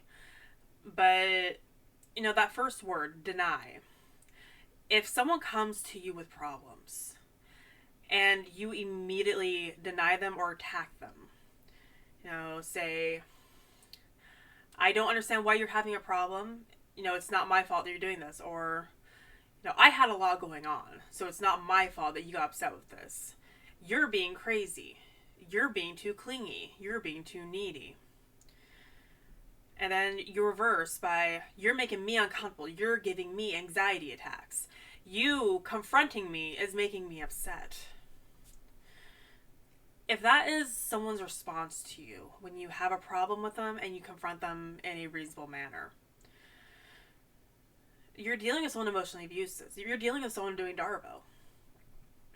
Someone who genuinely cares for you will respond with, I understand how you feel. And obviously this is an approximation. People are going to have different responses, but the response, a good friend should be something along the lines of, this really hurts for me to hear. It's really hard for me to take. I see your side of you. I think I need some time to comprehend this myself. I am sorry that I have made you feel this way. This was never my intention. Let me explain how this happened, and let's communicate on how to do better going forward. Now, that's just a rough approximation. Even just an, I'm sorry. I didn't mean to do that. Or, I'm sorry. Those are never my intentions. I think they got misinterpreted. If you would like, I would like to explain what really happened. No, the biggest thing is, in a healthy friendship, you need to acknowledge when you do something wrong. And I had to sit and think for a while I was listening to Swoop talking about DARVO, talking about the emotionally abusive people that she was covering, and the drama, the danger that she was covering. I had to sit and think was, am I someone who can make use of DARVO? Because that was my fear. I have always been someone who's been gaslit, emotionally abused, and whenever something happened, it would be my fault. So I've been conditioned to think it's always my fault. So I had to think, is it my fault? And the thing is, over the past year, I am a very emotional person. I'm a very clingy, dependent person. But looking back, I noticed that my trend is, hey, I don't want to upset you, but I need to have a talk with you. I know that this is not your intention, and I understand now that you had some stuff going on. I know you had some stuff going on. I still got hurt. And I would like to talk to you about why I got hurt so you understand why I got hurt. I evolved from, you hurt me, this is your fault, to, I understand that I have misinterpreted something, and I am emotionally vulnerable. And I have my own mental health issues that are making this worse for me. But unfortunately, this did happen, and I would like to talk to you about why this happened. Which, you know, and in these discussions, I am usually the person, and this is not just with one person, this has been with multiple people over the course of 2023.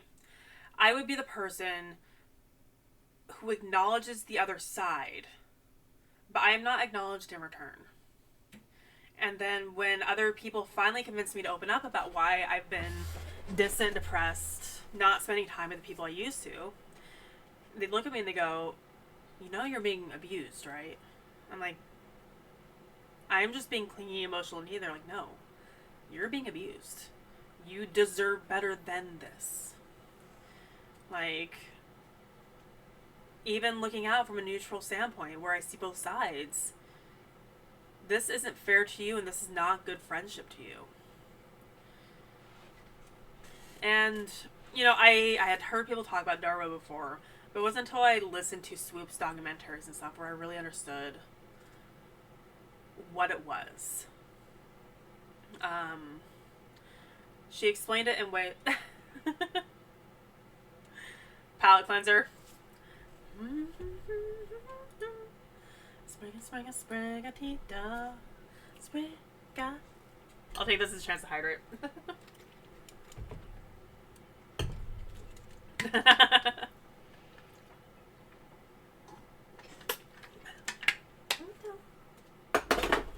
Ow! Thank you for that quick distraction to let me get some water. But people who are trying to see on both sides, trying to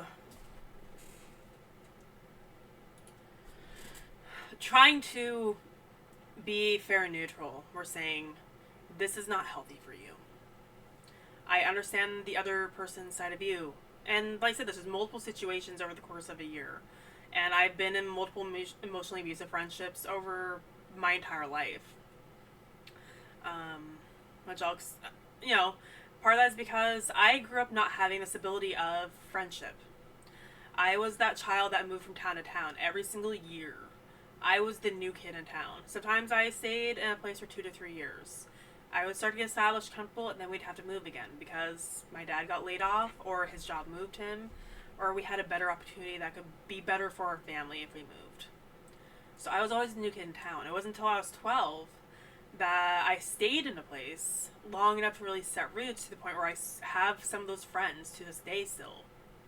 And even then, I only lived there until I was 19 or 20. So I am 33, going on 34 years old this year. I'm 33 and a half right now.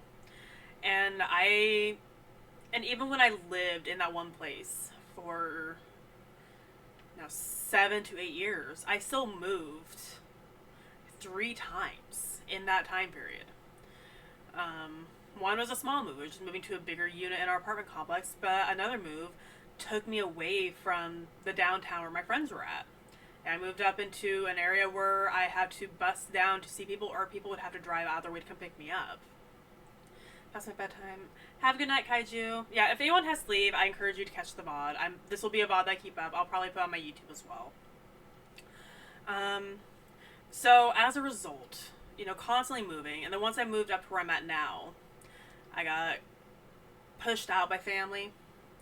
Some people know the story. I won't talk about it on stream. Not at this point in time anyways. I lived in several different places up here. I had different jobs.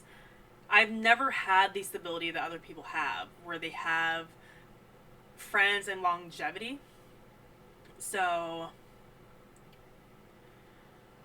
for me, having online friends, having the people in communities, was the stability for me, which is why I get so clingy to people who are, my online friends, because they are the stability that I never had. My longest running friendships are all online friends. I have a couple people who I've known since 7th grade, which is, when I was about 12, 13 years old. And even then, the people I've known longer are people that I've known from still kind of around the same time period, but a little bit earlier, and they have been more consistent in my life than anyone else because of online.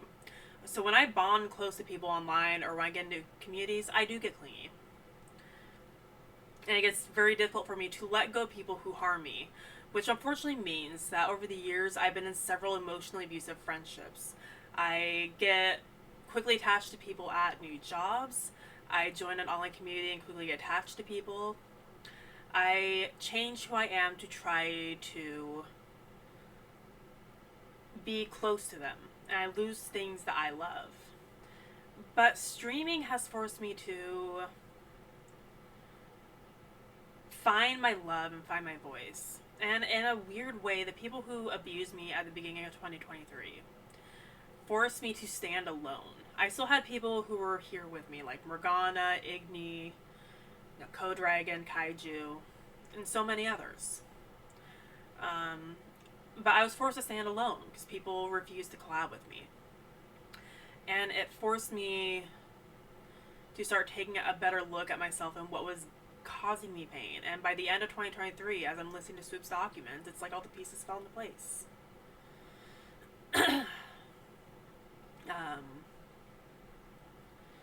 And going to 2024, that's where the rivers and the ponds come in.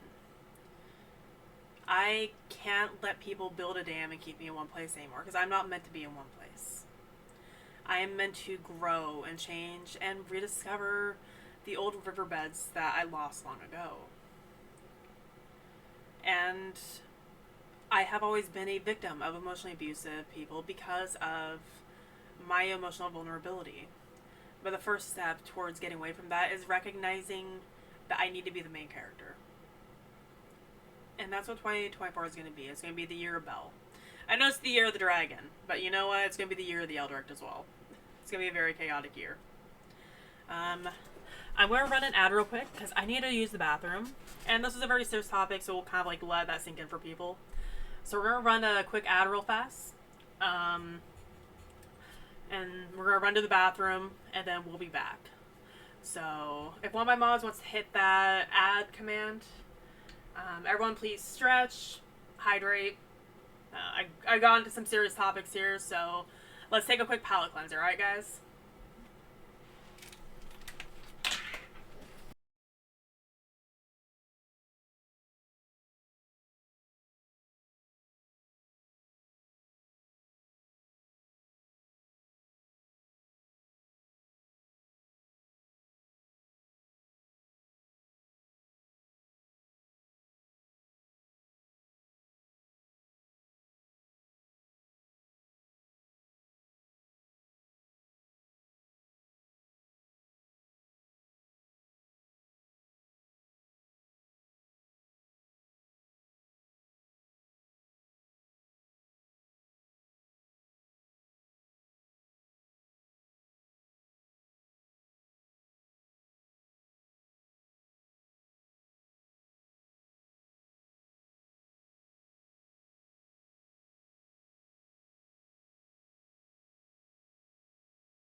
Okay, we still got about 20 seconds left on the ad. So, thank you again, Igni, for hitting that ad command. Happy New Year, Marta. Hi, hello, Maple. Hello, Allegor. Welcome in. For anyone who's missed the beginning of the stream so far, actually, I'll wait till the ad ends, so give it a second.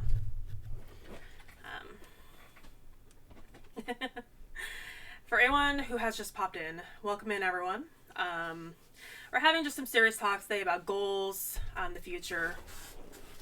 Marta has seen the thighs, yes. If you guys click on the pinned comment, you need to be logged in to Twitter because I am shadow banned still. But there is a thigh pic on Twitter now. It's also posted, the picture's not posted, but the tweet is posted in my Discord. So, if you guys would like a thigh picture, it is on Twitter right now. So you can check it out in the pinned comment there. I figured it would be perfect to time the thigh picture for the new year. You guys are starting the New Year's off with thighs. I hope you guys enjoy them. But for anyone who's joined in, we're almost 2 hours in. We were talking about goals and stuff. Healthy friendships, stuff like that. It's a little bit more serious of a stream today. We won't be gaming or anything. We won't be going on much longer either. If you missed the first part of this, I do encourage you guys. I know I don't usually say this, but I do encourage you guys to watch the VOD. Because I have been talking about what we're going to be doing going forward. What the plan is for 2024. How 2023 has affected me. And, you know, just some of my thoughts. Including, why the hell are so many of you bookmarking it? Actually, let's see. How many of you keep... Yep, 5 bookmarks now. And of course, Esky retweeted it. Esky's like, look at the thighs, everyone. Look at the thighs. You're all very silly. You're all very silly. But now that we have the ads done, we're going to jump back into it. We were talking about some nice thighs.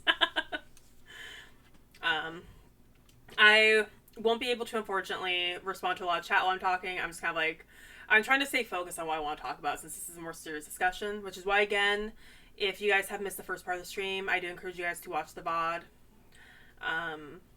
And, you know, I welcome you guys. I am going to post it on YouTube, so you guys are welcome to add your own thoughts into the comments and stuff. Speaking of content, this is, you know, I'm gonna finish where we're at. I've always been, what we were talking about before the ad break was, I've been an emotionally vulnerable person where I have been the perfect victim for people who want to abuse people, people who want to use people. And it's not something that can change overnight, but it's something I can do better on. And with the support of friends like Igni, Shido, Esky, Vix, Cairo, Maple, and everyone else in this chat, I have learned to stand, and yes, Marone Zero included in that too, and Sage. Like, there's some very key names there who have stayed by me a lot. Cap, Rizu, just, there's so many more than I can name right now. When you're emotionally abused, you focus on your abuser because they're the person who is your world, basically. And it becomes harder to see things outside of that world. They are the pond, basically. But the moment you step back and you start looking around, that's when you realize, hey, maybe as she was saying there, maybe I'm not a pawn here. Maybe I've been a queen this entire time. I just need to get to the other side of the chessboard. The chessboard. You know, maybe the way this person is making me feel isn't the reality. I've talked about before, but it's very hard for me to believe in myself, see myself as attractive, intelligent, talented, anything along those lines, because of how people have made me feel in the past. And the thing about trauma is, it's not something that you can just wake up and go, I'm going to get over it. Trauma is a scar. You can't get rid of a scar. To use a corny white person analogy, if you crumble up a piece of paper to a ball and then try to smooth it, the wrinkles and the creases and the tears stay. You will never get that piece of paper back to a perfectly flat piece of paper. Scars cannot be gone. You know, in fact, scars, if you don't maintain them, can hurt you more in the future. That's what scurvy was. Scurvy was basically if you didn't have enough citrus in your diet and other things found in citrus fruits and stuff and vegetables. I can't remember what it's called, but the part of your body that makes scar tissue basically dissolves, so your wounds would start opening back up.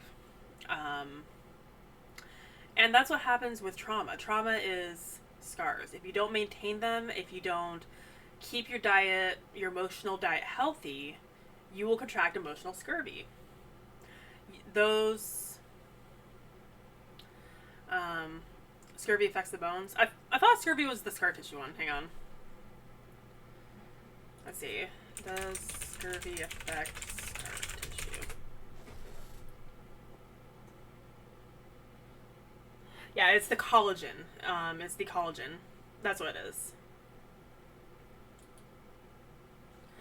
Scurvy occurs when there's a lack of vitamin C, ascorbic acid. Deficiency leads to a symptom of weakness, anemia, gum disease, and skin problems. This is because vitamin C is necessary to make collagen, an important component to connective tissues. And scar tissue is made up of collagen. Yeah, bone has collagens, yeah. So essentially, you know, without the vitamins, without the emotional citrus fruit, you know, the emotional scars will dissolve and break right back open and you begin bleeding again. So once you have a scar, it's a lifetime of maintaining your health to avoid more damage. You will never be the same again. And I've had some people who have used Darvo on me be like, well, why can't you get over this? Why are you taking this out on me? Why can't you stop looking at the past so much? Just look on the present. Like, you shouldn't let the past affect you so much. The past has created scars. And I can't let the scars cripple me, but I have to maintain a routine that keeps the scars from splitting open. And that's how all mentally traumatized people are. You know, people who have mental disorders, people who have OCD, ADHD, anxiety, depression, BPD, schizophrenia, a number of other conditions. You're always maintaining your mental health. It's never something where you can just go, I'm just going to smile today and be happy. It doesn't work like that. And too many times I've had people, like, obviously there have been times where I've let my mental health overwhelm me, lash out, and hurt people around me. And I will take accountability when those situations happen. But to have people sit there and say that your mental health shouldn't be affecting you this bad, you need to get over it, is a very toxic mindset. If anyone ever tells you that, they shouldn't be in your life as much. You can't always cut people out. But there will be times where you might have to be like, you know what? This person is influencing a lot of my life. They're saying some things that are really unhealthy for me. Maybe I should step back from this friendship a little bit and reevaluate, or just let them have less of an influence in my life. Because another thing that Swoop says in her documentaries a lot is, you are valid. And it's true. Everyone is valid with their pain, but you have to acknowledge that the pain is there and prepare the treatment to handle it. In my case, I can't really get mental health treatment because I can't afford it. I want to go on anti-anxiety pills, antidepressant pills, but right now I have to try to struggle along as best I can. And I know that improving aspects of my life will help me maintain that. And I have friends who have been very generous with their support. So that way I never feel like I'm alone and my mental health is degrading too much. They understand me, and if they don't, they ask questions so they can understand me more. And those healthy friendships made me realize that I have let a lot of people make me feel bad for too long. And I can't achieve any of the goals that I have for 2024 if I let those people keep making me feel bad for being scarred. If there's anything that people learn, is that you cannot tell someone to get over their issues. You have to let people heal and grow, and sometimes you're going to have to help them, other times you have to let them go alone. And, yeah.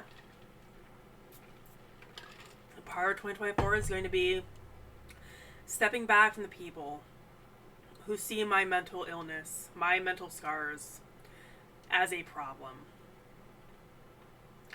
Because it should not be viewed as a problem.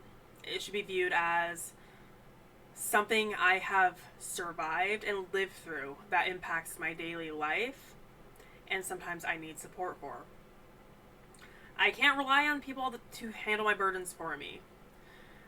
But I can expect that for people to love me, to understand that I will not always be the happy, cheerful Belle.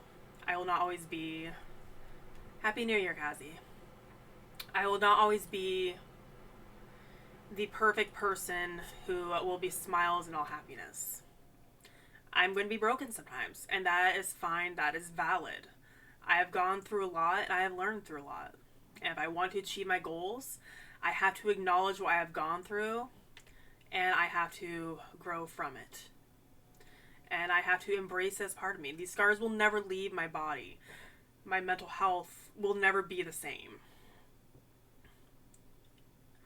And that's standard. Thank you, Kazi.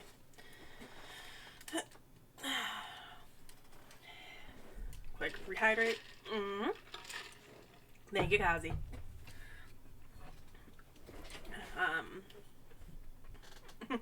That's right, no one got the cookie. Enjoy. So yeah. Unfortunately that means there are going to be some people that you may have seen in 2023, either at the beginning, middle, or end, that you won't see again. Or you'll see less of them in my life, and in my community, and in my presence. And that's because there's some people that I will be stepping back from until they get their shit together. Until they are willing to see me as a scarred and flawed individual. And I'll be trying to focus on the people who make me feel loved. I'll be trying to focus on myself.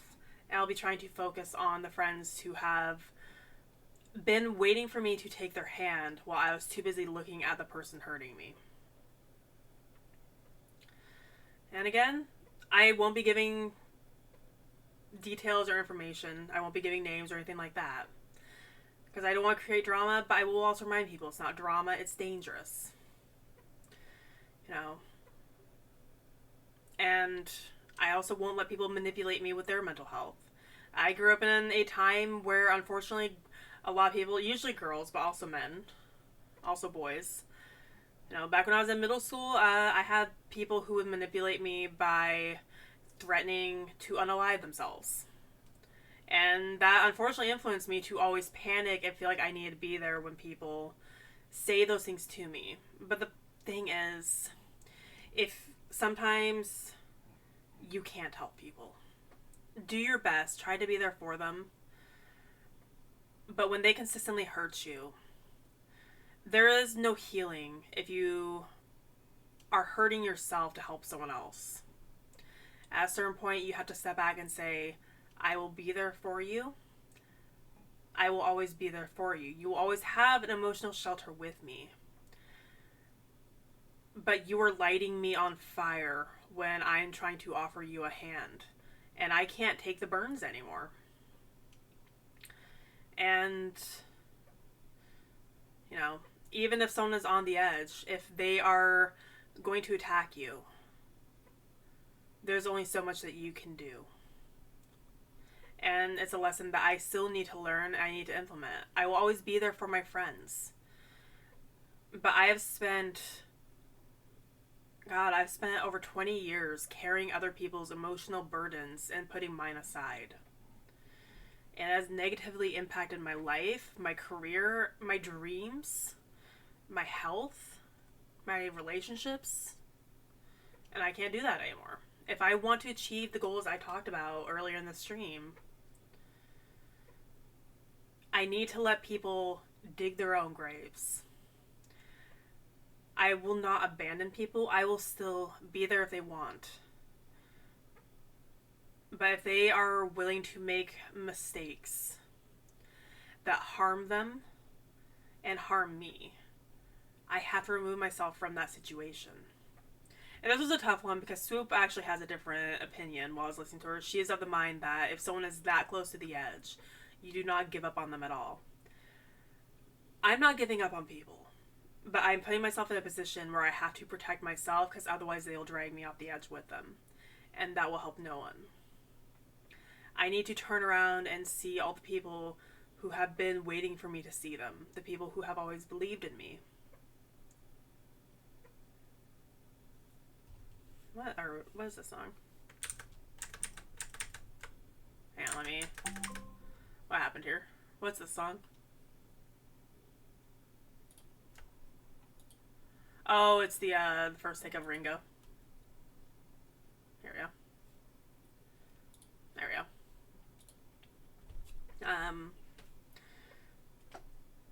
Okay, there we go. I was like, why are there voices in my ear? The voices! The voices!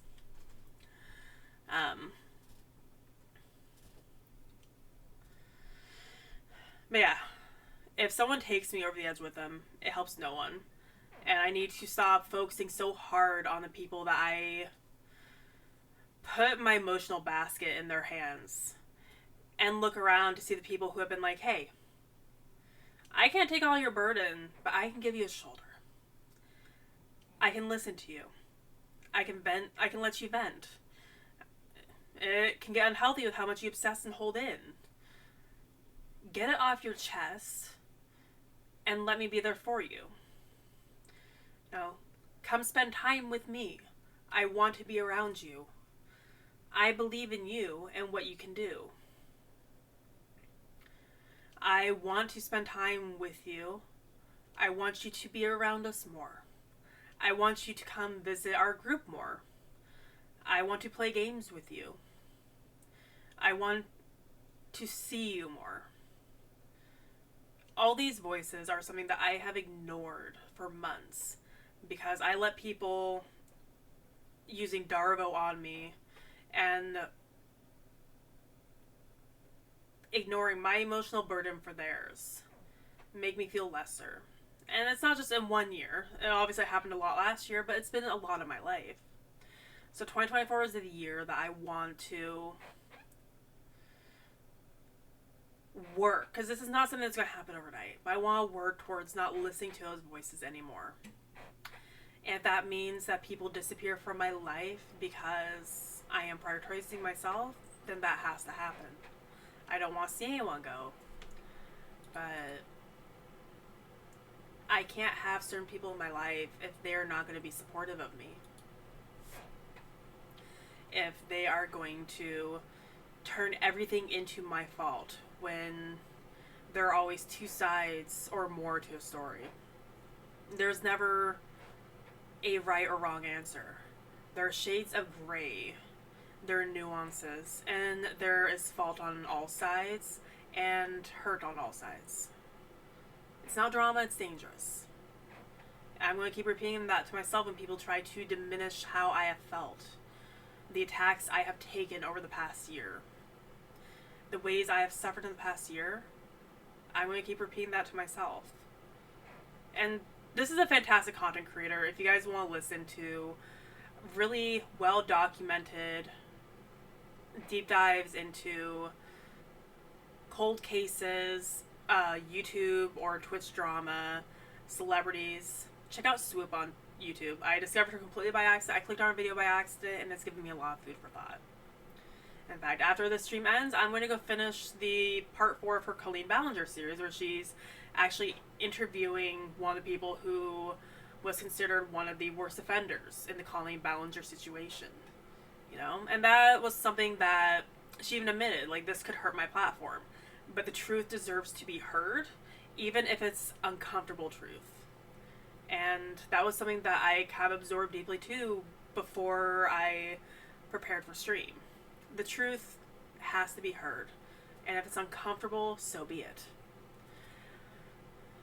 If the truth is always comfortable, then it's not the truth. I think she probably went super viral, Geocorn, for the Colleen Ballinger stuff. Because a lot of the interviews that people quoted, a lot of the things that people tweeted, or the evidence that people found was because of Swoop and her team. She's the source of a lot of what people quoted. Oh, Colleen Ballinger, Miranda Sings. Colleen Ballinger is the actress slash YouTube star that created the Miranda Sings character. It's like, haters back off. Yeah. The ukulele girl also. Ukulele girl. Yeah, the ukulele apology video. If you can call it an apology video. It really was just a response video. It wasn't an apology. But honestly, it was a very... That, if people want something to listen to, each episode is like 2 to 3 hours long. That's how detailed these are. But if you want a deep dive into how a toxic influencer relationship is, the danger of fans, the danger of manipulating fans and being manipulated by an influencer that you love, Darvo, emotional abuse, manipulation.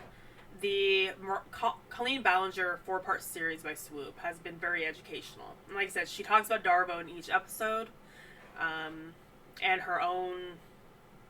She also relates her own trauma and how she has suffered and why it means so much to her to be able to write the documentary. So it's probably one of the best pieces of journalism I've ever seen. Everything is very neutral, and even when someone lied to her and made her a part of the story, her own words. Like, they lied, drew her in to create their own narrative, and forced her to do a lot of really awful things. It's very, very educational. Especially episode 3 about Johnny Silvestri. But if you just want something to listen to in the background while you're working, it's really, really good.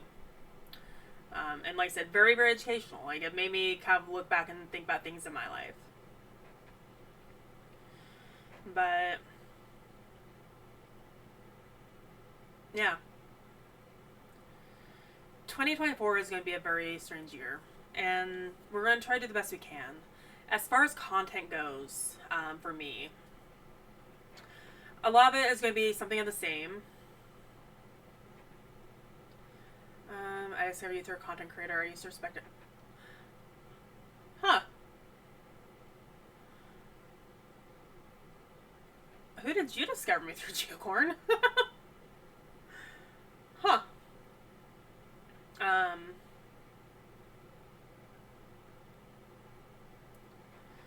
No, it's like I've discovered people through, like, communities that I would no longer be a part of today. People who I care for deeply. So, there's always good that comes out of the bad. Ah, fair enough. The pronoun brings up everything there, and yes, we will not be bringing that up because that's a prime example of someone who uses Darvo and manipulation. And the less attention we can give that person, the better. Fuck that person. Just straight up, fuck that person. If it is 100% who I think it is, and I'm pretty sure I do.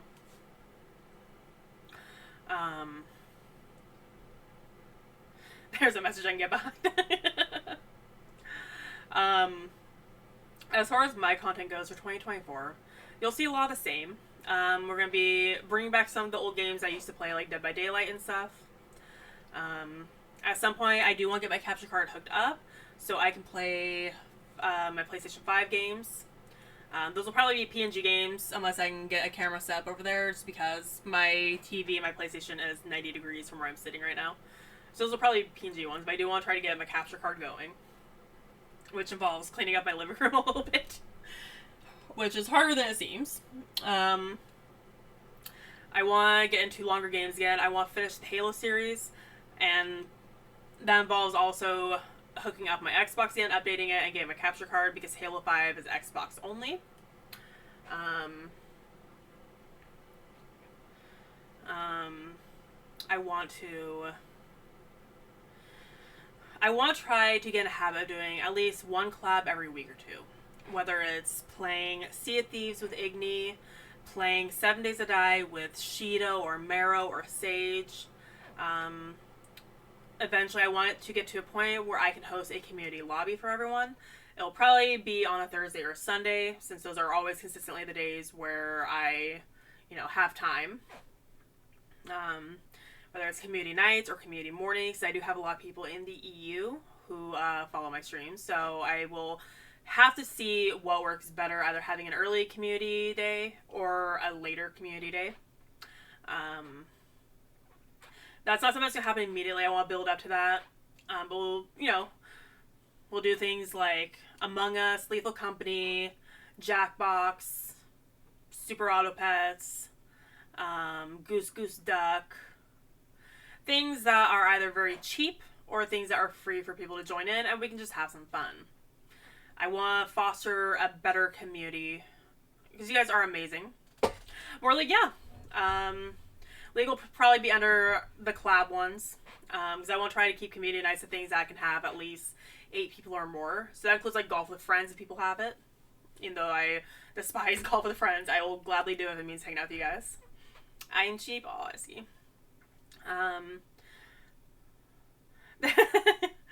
I actually like League, but I like playing it with the friends. Like, I have fun when I'm playing League with friends. But I want to try to do, like I said, at least one collab a week. But I also want to make sure I am providing a lot of solo content for you all. Because you guys are here for me. And this is very, very blunt. There are a couple of you in chat who will know why I say this. But if you cannot stream on your own, if you are unable to stream on your own, you will not make it as a content creator. For anyone who wants to start streaming, I say this with all the expertise that I have built over a year streaming and also being in the watching people for years and observing trends. You will never become a content creator if you cannot stand on your own. You have to be able to do solo content. Because in order to grow, you have to be able to stand on your own and build a brand for yourself. If you cannot stream at all alone, to the point where you have to beg people to come in and sit with you, otherwise you will suffer, then you should not be a content creator, or you should not expect to make content creation your full time. And this goes for if you're on Twitch, YouTube, Kick, Fansly, OnlyFans, RPTuber or whatever, pick artists, anything. If you are to become a content creator and you want to do it full time, you have to be able to stand on your own.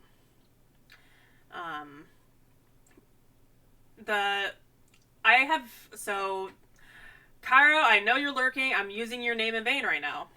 I have given advice, like, when Cairo or Asay or someone else has come to me and said, what would you suggest for helping build my channel? Some of the big things I say is, 1, stand on your own.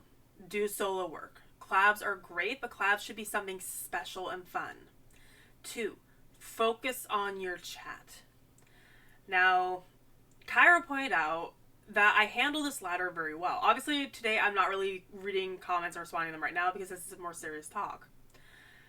But Cairo pointed out that even when I did the 40-plus person collab, I had warned my chat, I will not be able to respond to you too much. It's going to be very chaotic. I'm going to have to focus on the collab and follow directions. Because Adonis has very strict rules for what he wants us to do. And since I was fortunate enough to be invited and trusted to join Adonis's massive collab, I need to be able to listen to the directions since it's going to be so chaotic.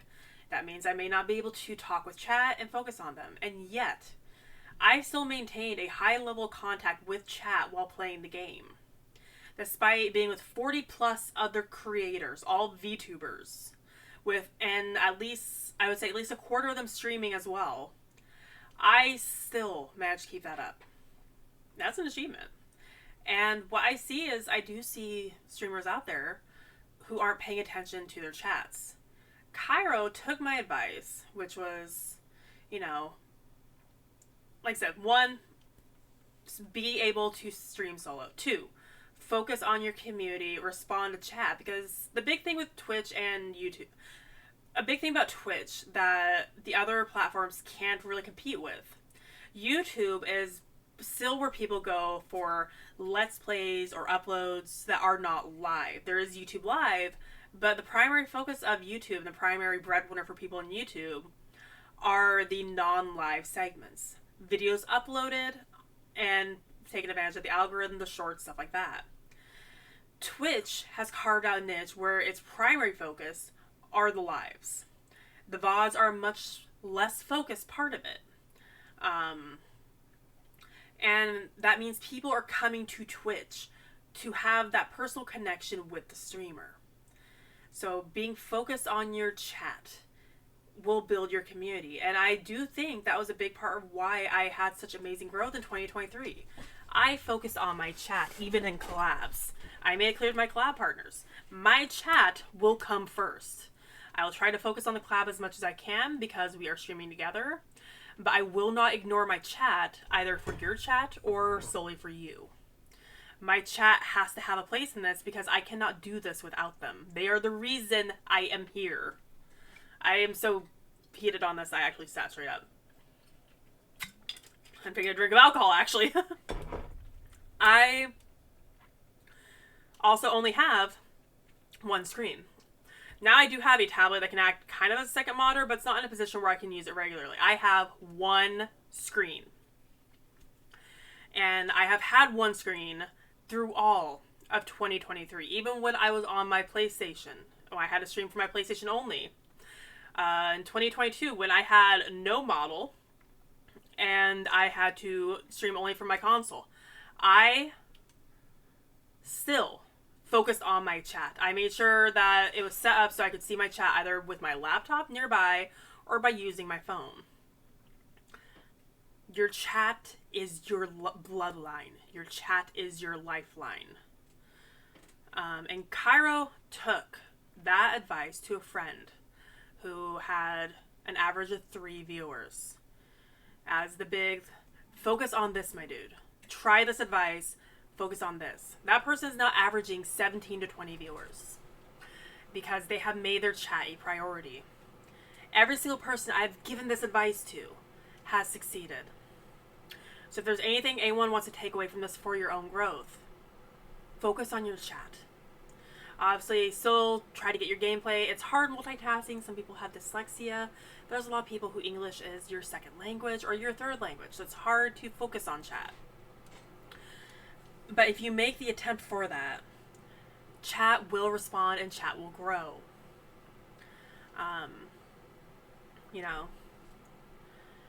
And, next is balance trending games with other games. This was one that another friend came to me and was like, I don't want to be typecasted as just a Genshin streamer. I was like, so play other games. If you play only one game, people join your stream for just the game.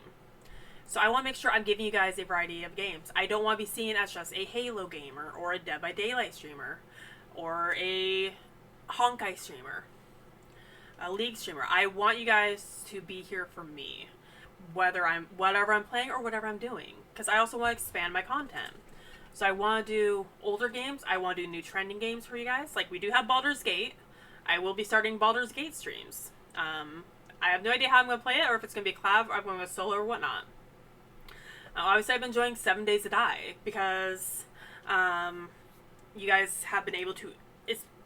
7 Days to Die has been fun for you guys as well because you have an impact on the game. So in 2024, I want to find more games that have Twitch integration. So you guys can have an impact on the game and have fun, whether it's an older game or a newer game.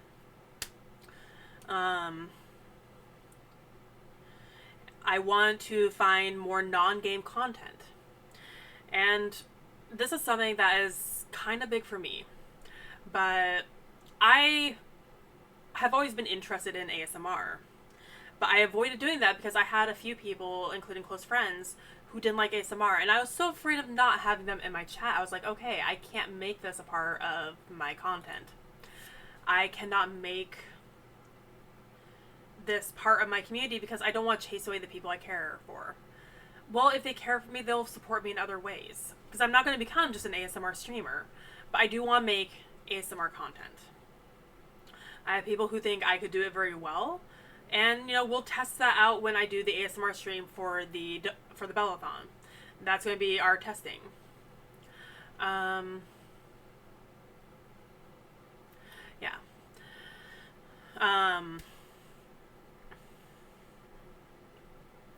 I want to do more art streams. I even want to do, once I can clean up my setup a little bit, get a second webcam, I want to do, ASMR typing streams where you guys get to watch my hands flying across. You guys are always commenting on click, clack, click, clack, bell type so fast. Well, I want to give you a stream where you guys can physically watch my hands typing. Give you hand cam streams where you guys can watch me do writing and see how fast my hands move, and just have the clicky clack with a little bit of like classical piano music or something. I have a lot of content that I want to do for the new year. And it's not going to be one thing or another, because like Gio said there, previously it was thought that you needed to focus on one game primarily to build a community. But the variety streamers really have come out swinging hard. The variety streamers have come out and said, we want to build it for ourselves. And I've had people who have been like, yeah, I only played Among Us. And I only played Among Us, and then when I started playing other things, they wouldn't say. Like, Akarizu has even talked about that on his streams, where he's like, but I feel like people are only here for Phasmo. And I will not let that become my channel. I will always be playing a variety of games. There might be times where I hyperfixate on something like 7 Days to Die right now. 7 Days to Die has been very cathartic for me, because it's a game that some of my users do not have. So I'm not sitting here stressing about why will this person who has hurt me, who I am still unfortunately attached to, not play with me, but they'll play with other people. The only people who have been able to play 7 Days to Die with me are the people who genuinely love me. People who genuinely want to spend time with me and are willing to take time, even if it's 30 minutes or 60 minutes, to spend time with me once a week. And it gives chat something fun to do. It has been very fun for me, and it's been very healing for me, which is why 7 Days to Die, despite being a very hard game, has been my hyperfixation lately. Same with Halo. Halo allowed me to dive back into what I love about video games, because Halo has been a part of my life since I was a preteen. It's been a part of my family, my friendships, my gaming experience. So Halo was very healing for me and made me remember what I loved about video games. And I want to find games that bring out that passion in me again. You guys, I have had people who have diminished my experience in the game industry. I'm going to lay out what my experience is in either gaming industries or related. 1. I used to be a semi-professional blogger who wrote reviews as a part of a website that was acknowledged by Nintendo, Sony, and Xbox. It was still a small site, but we did have codes given to us by developers. We were tweeted at by the official Xbox and Microsoft accounts, and we had a thriving community. Was it a toxic community? Bros who did not like the fact that there was a girl writer? Yes.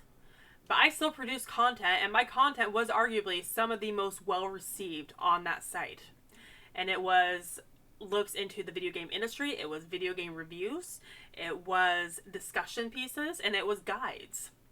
So I have been on the entertainment / publish side of gaming. I have done digital art and web development.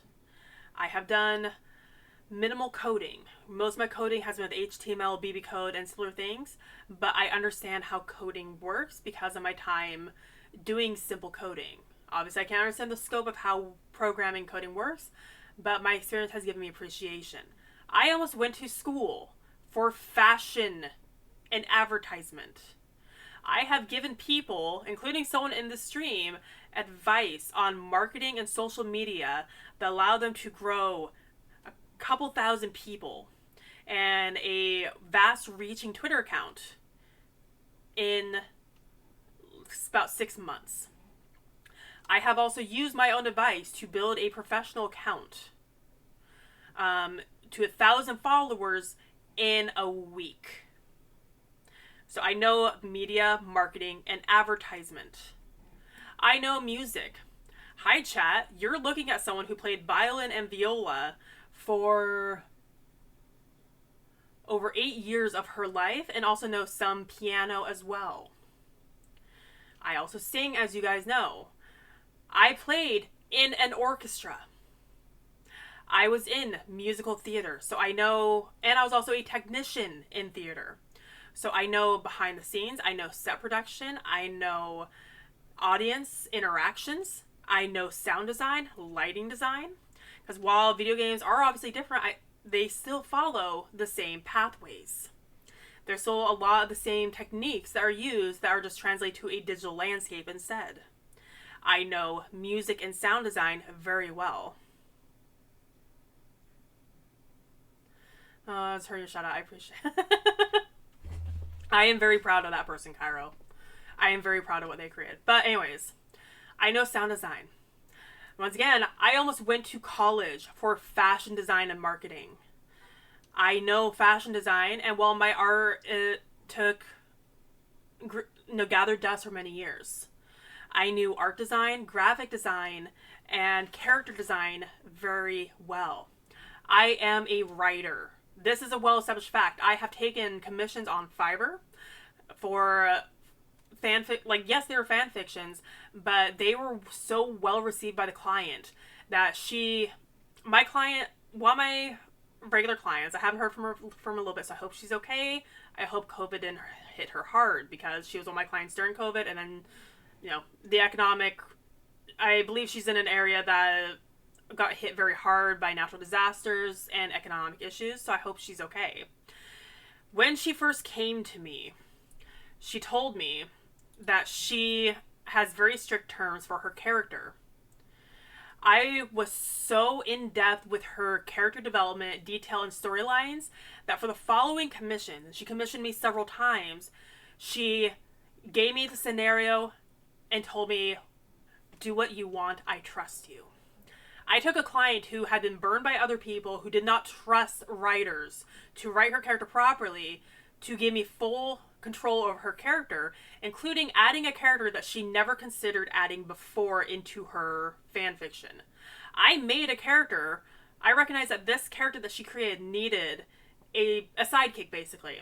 So I created a sidekick who helped enhance her character and enhance the story plotline, and created something that fit well within the universe that she wanted.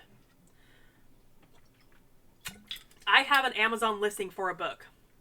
It was accidentally put up because it was just a proof copy that wasn't supposed to go that far, but I do have an Amazon listing for a book.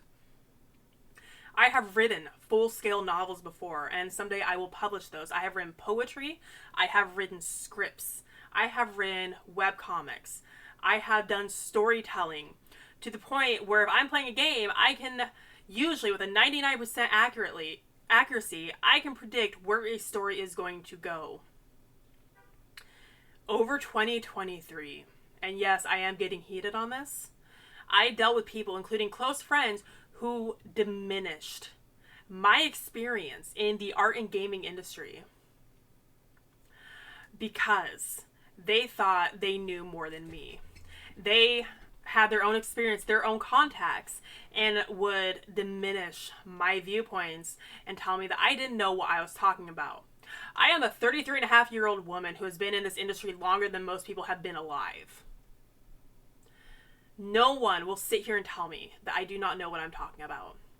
No one will sit here and tell me that I do not know what I'm talking about when it comes to foreshadowing, when it comes to the atmosphere of an anime scene, when it comes to the sound design, when it comes to the storyline, when it comes to the flaws of a game. It is a K-pop group. It's a G-Idol. But no one will tell me that I do not know what I'm talking about, and I won't stand for that anymore. I spent 2023 having someone very close to me and others picking up on that behavior, treating me like I didn't know what I was talking about. I had played games all my life. I have dug deep into games. I have dug deep into theories. I know music. I know art. I know writing. I know coding.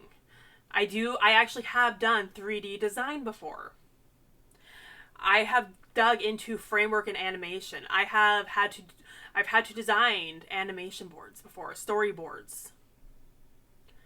I have more experience than some people give me credit for. And, you know, again, social media, marketing, advertising, I know what I'm talking about.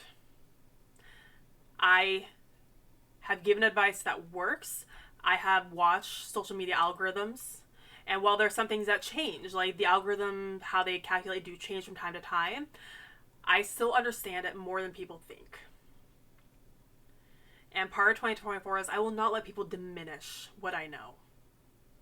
I don't care how close to me they are. I will not let people sit there and say, you don't know what you're talking about, or I don't think that's the case. I'm not going to be 100% right, but I have a right to the conversation. I won't be excluded from them anymore. And that means that some of the things that I do in 2024 will be based around the experience and what I love about game design and the gaming industry. I will be giving my commentary on things, on games and how they handle sexism, racism, socialist issues, on how they handle having and characterizing female characters, on how they handle story. You know, you guys saw a hint of that in Halo Reach. I talked about how the entire development of Spartan B312, Noble 6, was developed and then crashed and burned in order to make John 117, Master Chief, more important and more stand out. And that was a detriment to the character, and the entire ending of Halo Reach is a massive plot hole that didn't need to be there. All because they could not afford for Master Chief to not be the only Spartan 2/Spartan 3 in existence. And, you know, the game brought more Spartans later on, but at that point, John was established as the only major Spartan. But you had another character here who could have entered in Halo 4 and Halo 5, and even Halo Infinite, as a major player. But in order to make a sacrifice to make John 117 seem more important, they sacrificed that character and created a story that had so many plot holes that while it's still one of my favorite stories, it was clearly made as a dick-sucking contest for John 117. And that's, you know, I want to be able to talk with you guys without feeling like someone I trust closely is looking at me going, I don't think you know what you're talking about. I do fucking know what I'm talking about. Like I said, I'm not going to be 100% right, but I have a right to these conversations, and I'm going to have these conversations. I'm going to have these discussions. Because I have a right to this industry. So, old games, new games. You know, some just chatting streams every so often. Like this one where we talk about issues, and I just kind of like talk about what's on my mind. Art streams, ASMR streams. I don't know if I'll ever do react streams, but you know what? Maybe I will. Who knows? I want to explore more content, and I want to explore content in a solo setting, while still every so often playing multiplayer collabs or doing community nights to foster a sense of togetherness. I want to bond with my friends, and I want to play games with them. I also want time where it's just me and chat having fun together.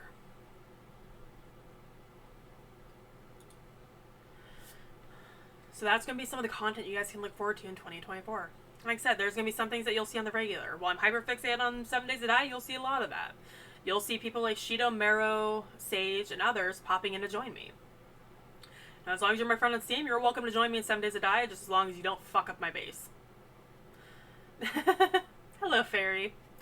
I will be doing, you know, like I said, when Igni plays Sea of Thieves, I'm going to be trying to join him as much as possible, because I do genuinely enjoy the game, and I enjoy spending time with him, Garden, Jordan, whoever happens to be playing with us. I will be doing League every so often with people who want to join me, like Eski, Techie, Allegor, I think you play, don't you? Pepe, Mero, anyone who wants to play. Dead by Daylight with people like Ray, Karuva, even Sumira. I want to play these games with people again, and also play solo games by myself. I want to play Phasmophobia with Akarizu. I want to do Dead by Daylight and other games with Casual Cap. And, you know, like I said, these will not dominate because, like I said at the beginning of this tangent, You will never succeed as a content creator if you cannot stand alone. If your answer to every stream is, I need someone here with me, you're not a content creator, you're just a platform for other people to sit there and chat with you. You're not doing your chat justice. In fact, you're actively harming them because you think that, oh, I can't stream alone, so therefore it's going to be boring for my chat. Your lack of faith, or even your laziness, is actively harming your community, and I won't do that to you guys. I want you guys to grow. I want new friends to join us in our cult, and I want us to have fun. That's also what went to my mind when I was creating like the different stretch goals and stuff. I wanted to find things that were fun for you guys, because you guys are always going to be my priority. I will be making myself the main character 2024 and prioritizing myself, but you guys are still something very important to me, and I'm going to make sure you guys know that, and I'll always be that streamer that reads as much as chat as I can. It's important. Exactly, it's very important to bond with chat. And maybe someday I will be a big streamer where chat is blurring by and I can't read everything, but I will do my best. You know, that's the dream. I also look forward to being a comfy streamer where people can just chill. You have a few active chatters that are chatting with me, and, you know, everyone else is just relaxing.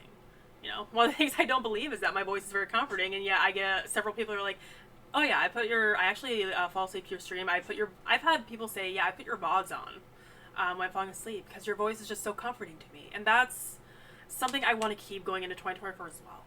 I want this to primarily always be a comfy place. We'll be chaotic, but this will always be a comfy, safe place for everyone.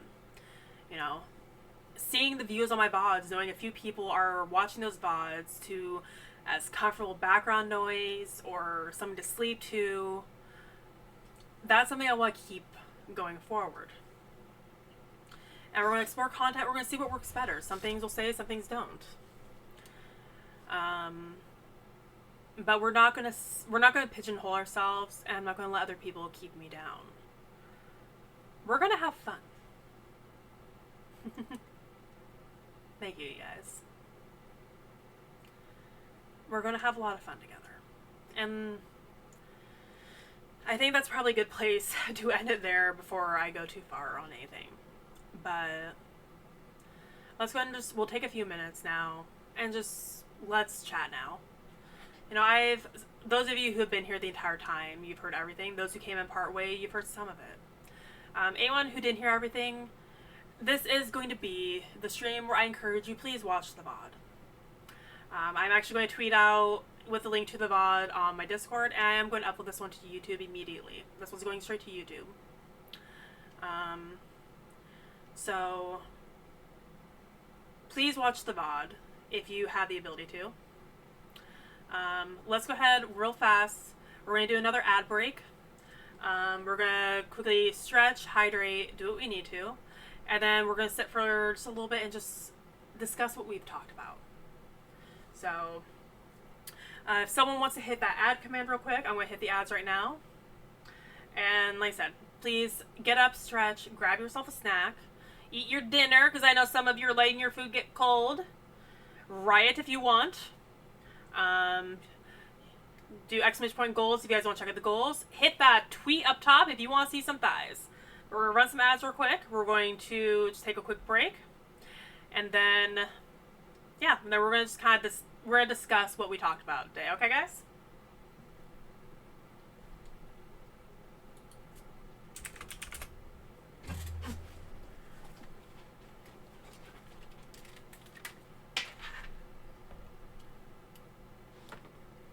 Hi, Lunar. I'm going AFK real quick. Well, Lunar's probably in the ad now.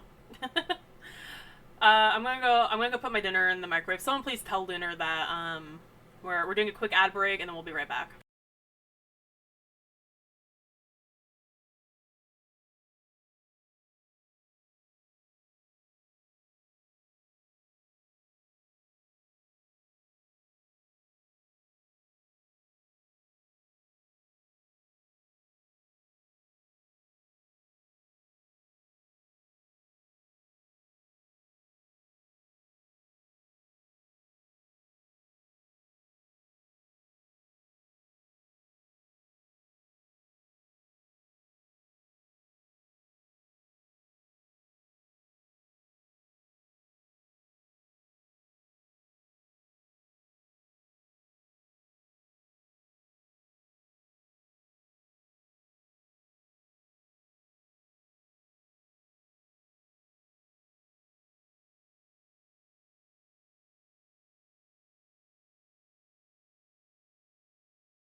Yes, it's because you don't have the Elon app.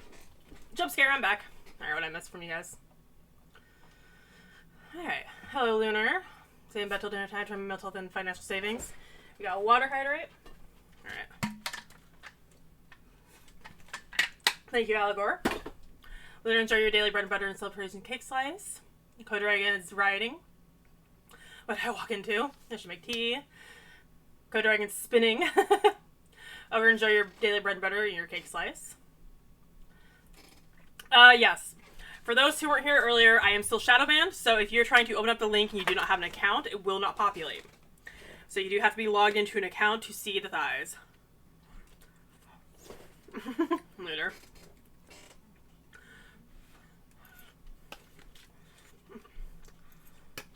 But hello, everyone. I'm back. For those who came in on the later, Code Dragon has been waiting this entire conversation for this. What?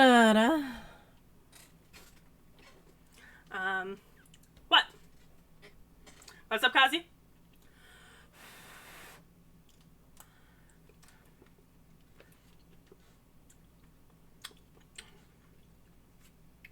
I'm beginning to think I might have to post the thighs on Discord. I want on Twitter, though, to get the likes and the retweets. No, Geo. And also, let's try to keep the politics and social issues out of chat right now. We're having a little bit of a tricky day. I don't know why I was shadow banned. I think it's because I was posting a lot, my Ko-fi links, my Twitch links a lot, and I've been shadow banned for months. It's been annoying.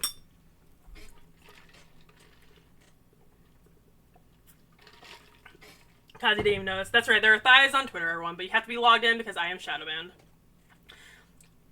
Maybe after a day or two, I will post it on Discord as well. But for now, it's going to be on Twitter. And then, like I said, I'm going to use it to get that engagement.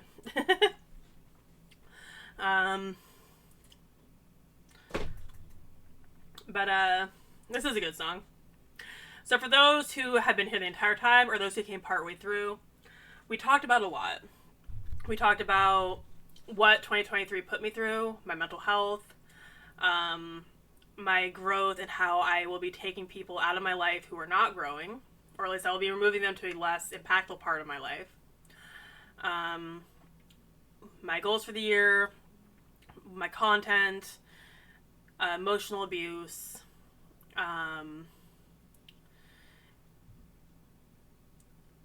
what it means to be an influencer, a content creator, my experience in the industry surrounding game development, so what I know, what allows me to know. Which, also, by the way, I'm going to drop this bombshell. I worked for Monty Oum. Monty Oum, the animator who made Dead Fantasy, I think he worked on one of the Ninja Gaiden games, I can't remember which one. He co-created Ruby with Miles and Carrie. Co-created. It is not his full creation. He co-created that. I will remind people of that forever because it's very toxic to say it was Monty's show when it was all of theirs. He worked on Red vs. Blue. He was part of Rooster Teeth. I worked for him. So I did get to see a lot of the background on the animation. I learned a lot from him. Oh, that sounds fun, Lunar. So I will add that as a footnote on the I know more than what people think I know when it comes to like game development and the game industry. But after everything that we've talked about, what are your thoughts?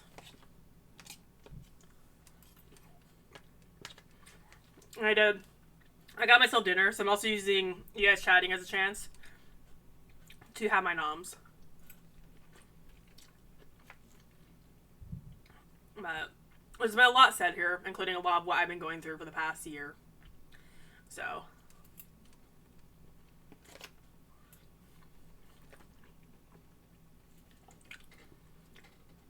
I am curious of your thoughts.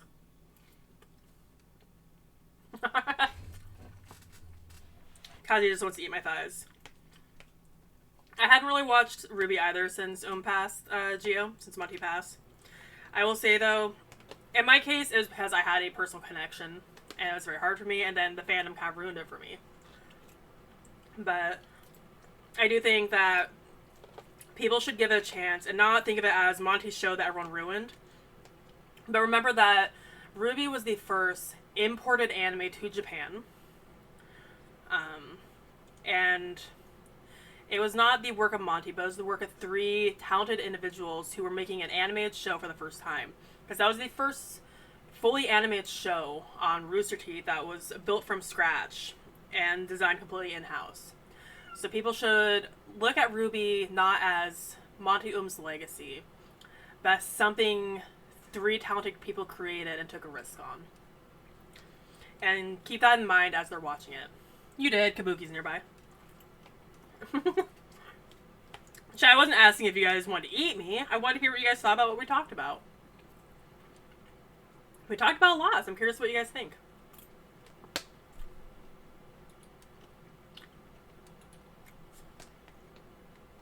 Cannibalism.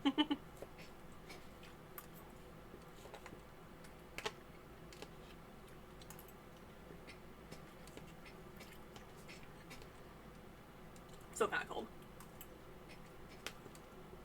It's cold, but I'm still eating it.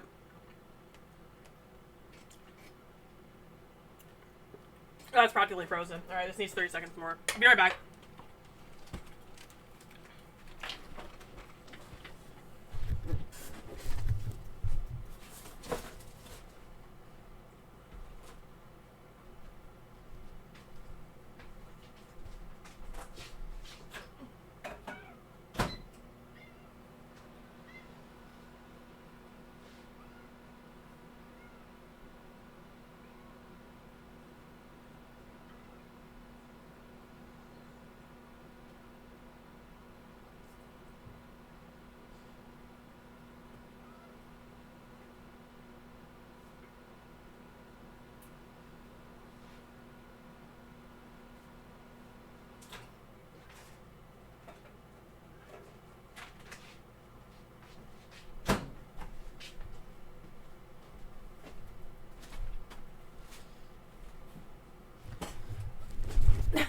Quick chaos, show those emotes. I wasn't really here. It's okay, Ogre. Like I said, the VOD will be up immediately after stream ends, and I'll be uploading the VOD to YouTube as well. I'm trying to articulate my thoughts fair enough. Chaos.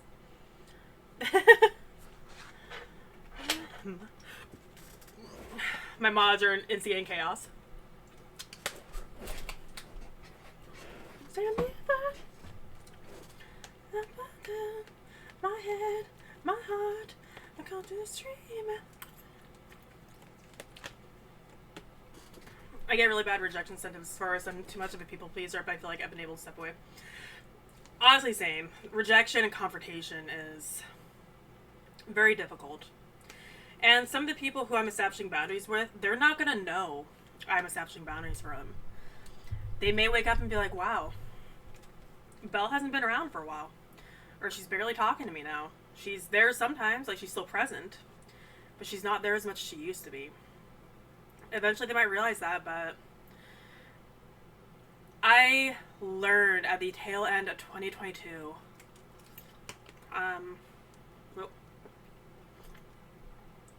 that it's okay to set boundaries.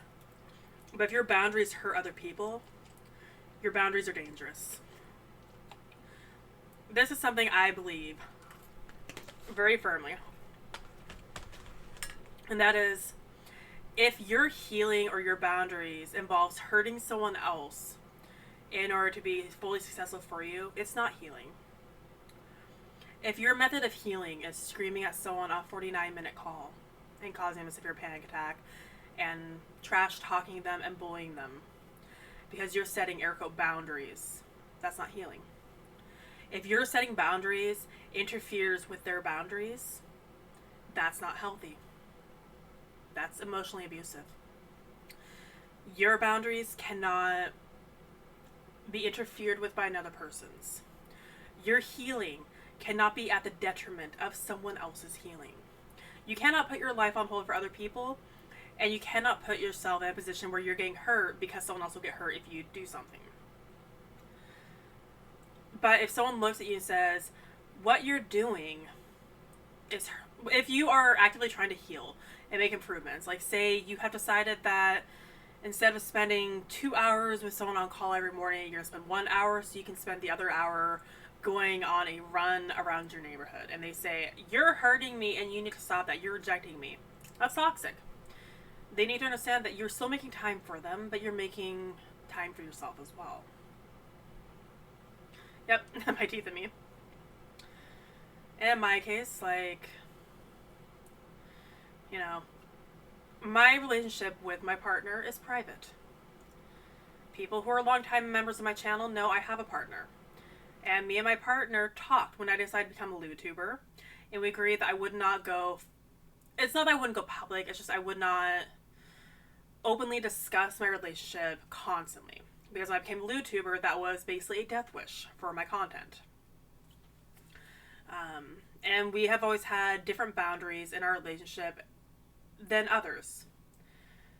And something that I learned was both monogamous and polyamorous people were telling us that we had to have boundaries that abided by their rules. And if we didn't abide by those rules, I was a horrible, toxic person. That's not healthy either. There is no black and white, one way only type of relationship. Every relationship has a boundary. If you don't like those boundaries, don't interact with them in a way that would interfere with your own boundaries, but do not impose your boundaries over theirs. And that's what someone tried to do to me at the end of 2022. Shido. Yeah. I guess this is not the full answer, but I touched grass ASCII. But one of the things about me and my partner is we do not see digital things as cheating. My partner gets lewd artwork of their character pretty often and sends it to me. I see plenty of booba and booty and all kinds of good shit. I have written smut with people. And in a traditional relationship, Happy New Year, Leon. In a traditional relationship, people would consider that cheating. Polyamorous people would either consider that either you want to be polyamorous or not at all, because that's how they treat it. It was, oh, well, you must be cheating because you're not polyamorous, so therefore you must be monogamous, and that, by monogamous standards, is cheating. It's like, no. We just don't care about that sort of thing. There's obviously more nuances to it and stuff, but if I decide I want to get artwork of my character getting railed, of my VTuber getting railed, as long as I'm not, like, actively going, oh yeah, the person railing my character is, you know, my new boyfriend / husband, and, like, making it seem like I'm in a relationship with them, it's my artwork. I literally get to see my partner's artwork of their character constantly, and it's beautiful. My partner chooses really good artists, and has shown me some really sexy shit. Tasteful stuff and, sussy stuff. So... And yes, I literally did have someone who's polyamorous tell me that my relationship boundaries didn't count because they didn't make sense to them. And that was one of the things that made me realize, like, if your boundary is superimposed over my boundaries, that's not healthy, and that's not fair to me. You do not make the rules for my relationship. That is why very few of you know the gender of my partner, whether or not I'm monogamous or polyamorous. Very few people know my partner's name or anything like that. My relationship is private.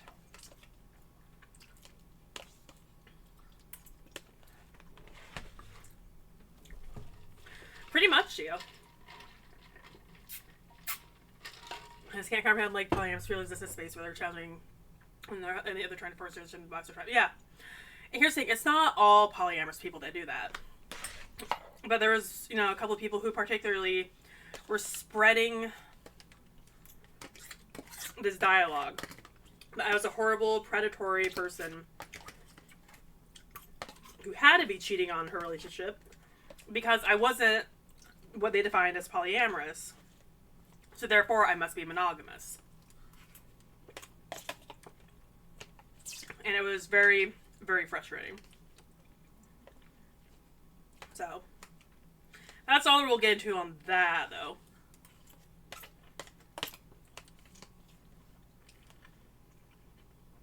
But take that as a lesson. Your boundaries cannot superimpose over someone else's, and their boundaries cannot superimpose on you. If you find yourself in a situation that's happening, either handle it or remove yourself from it. Your boundaries can be touching, or you can even have a gate in the wall between your boundaries. Maybe you have a no man's zone between both boundaries where it's just a neutral zone where you meet in the middle. But do not ever let someone tell you your boundaries are not valid, and do not invalidate someone else's boundaries.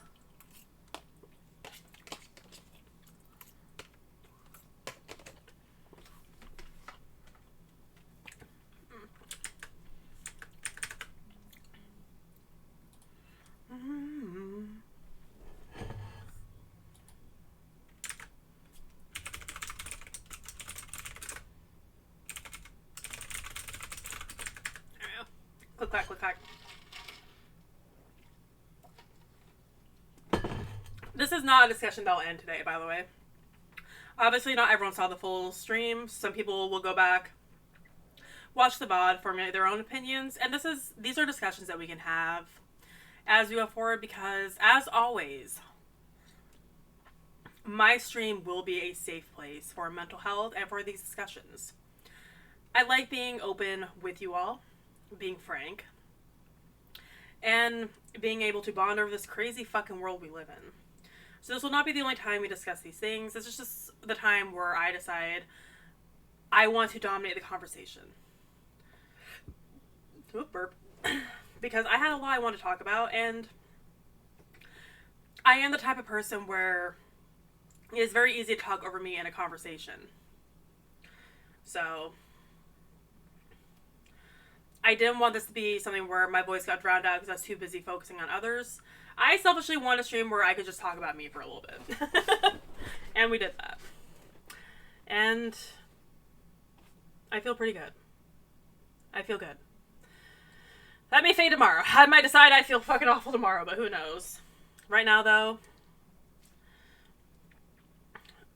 I think, unless people want to discuss anything else, I think we're at a good place to stop, and I'm going to look for someone to raid.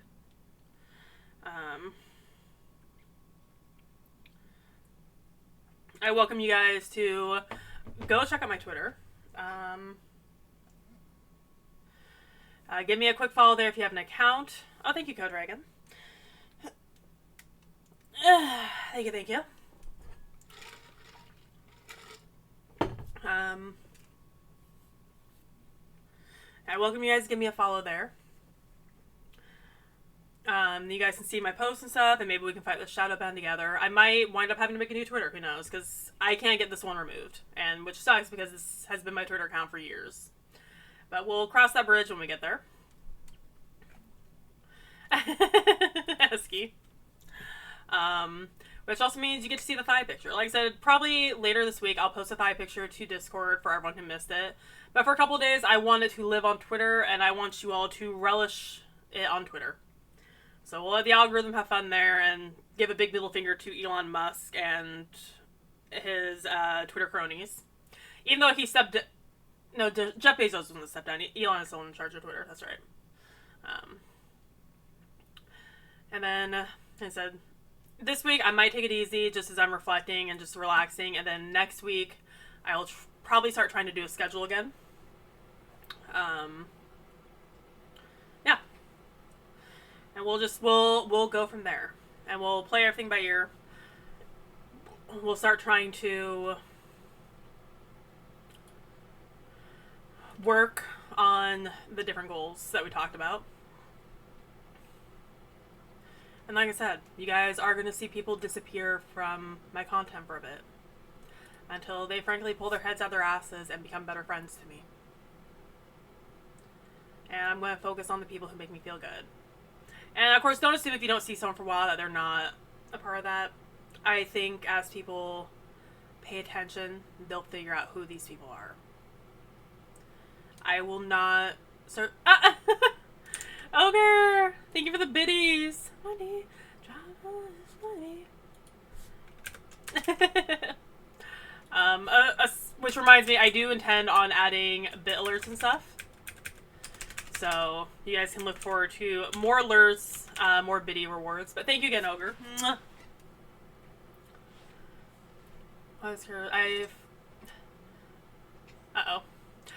While Kairo's tapping out whatever is cursed, like I said, I'm not gonna stir up drama because drama is dangerous. This person, these people, because it's several people, will burn themselves. And maybe you guys will see what I've been going through, what I've gone through. Some of these people have already burned themselves several times. Because it's been a lot of people over 2023 and the end of 2022. And just, if someone's not here, it may not be them. But there are some people that I think is going to be obvious who it was.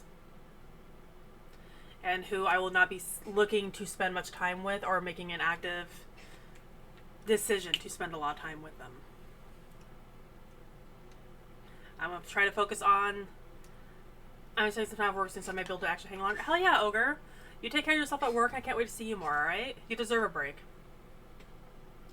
But yeah, I'm going to try to focus on the people who have genuinely been there. Some of these people are busy and they will not be here all the time. But to everyone who has been around lately, to everyone who has reached out, to the few people who I have trusted with the situations that have been happening, thank you. To the people who tune in my streams, to the people who watch my VODs, the people who are in my Twitter, my Discord, thank you. Thank you to everyone. We'll be trying to stream as much as possible this week because rent is due, and you know, a bitch gotta make stuff happen. I do have to pay my rent by Friday. So we'll be doing our best, and I will take whatever help people are able to give me. So that's why we'll be pushing for some donations this week, because as always, I will be fully transparent with you guys. The money is going to rent. So yeah, we'll try to think of some fun things. And like I said, we'll also be working on trying to do some sponsorships and stuff too that will help. Sponsorship money comes like either mid or end of month. So that's not an immediate payout, but it will help for the long run. We're just looking for some short-term relief right now. But let's go ahead and see who we can raid. And for those who do have access, because I will be the first to admit, I do have a couple private channels that I rest in when I'm having a rough day. And I might go sit in one of those if people do want to pop in and say hi real fast. But who is online? Let's see here. Who do we want to go visit?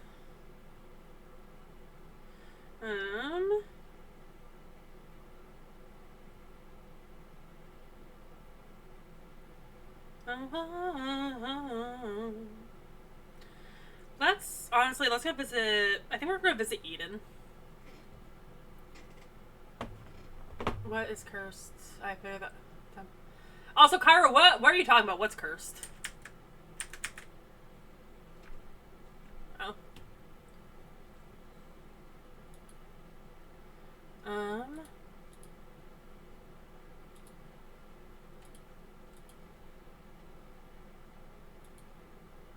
Let's see.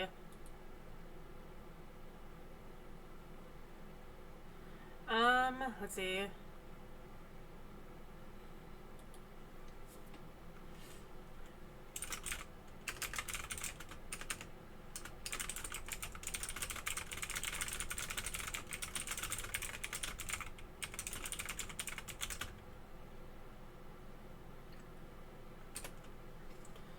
Okay, there we go. Oh, that.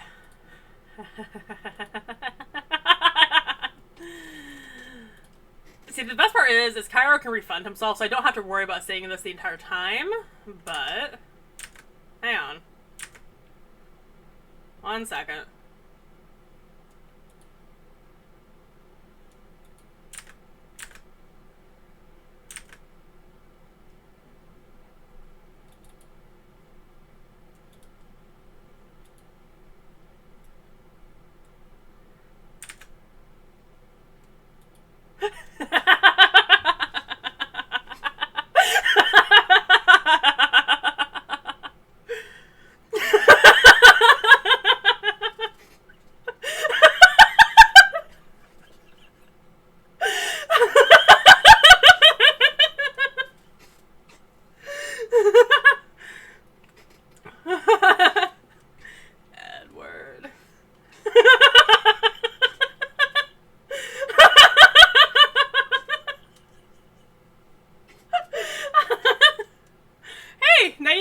cursed is.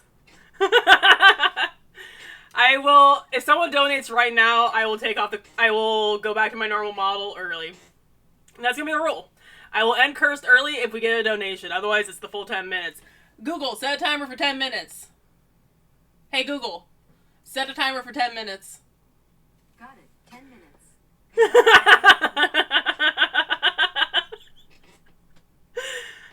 Igni, it hurts, big brother.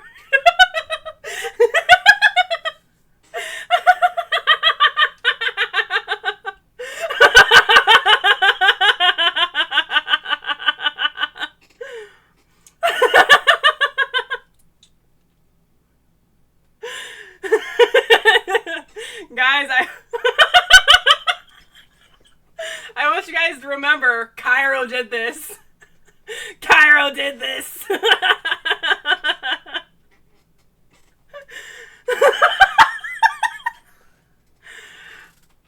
I will end curse mode early if we get a donation. I will hold you hostage. Morgana, it hurts, big brother. Morgana.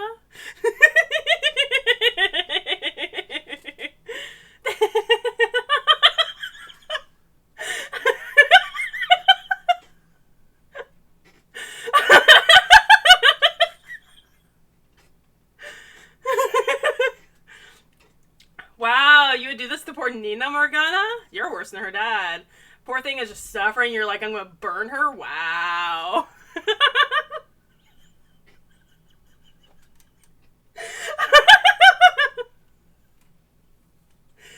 Oh, someone's gonna have to go back and clip how you guys reacted when I first put this on.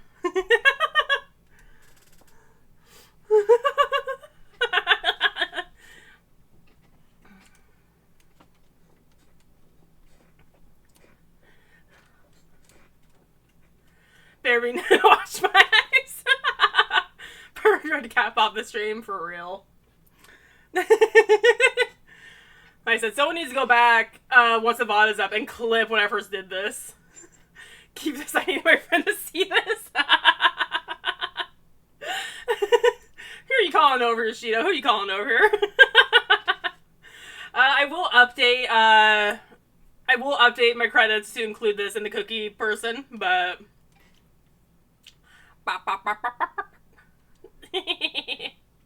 Thanos is right.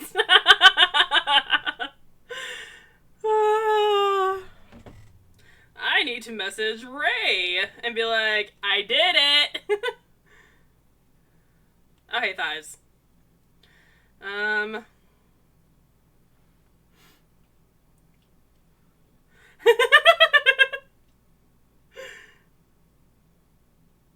I want to remind you guys, Cairo did this.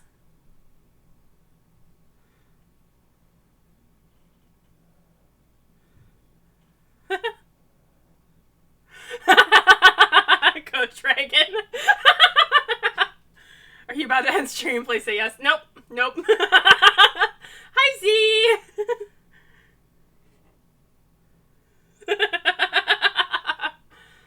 Oh no, this is all you, Cairo. You redeemed it. That's right, guys. Dumb ways that I get merged with your dog.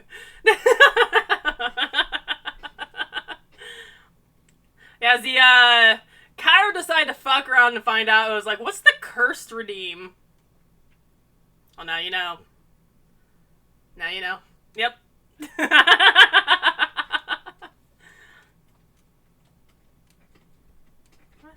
Just. This is why I don't ask questions in class. Oh my god. Because answer some shit like this. Cairo. Cairo. Cairo. January 1st, the first use of the cursed. Oh, you almost redeemed it yesterday, Z? Yes. You can end this curse mode with donations. I will actually add that into the thing. Channel points. Cursed. Where is it?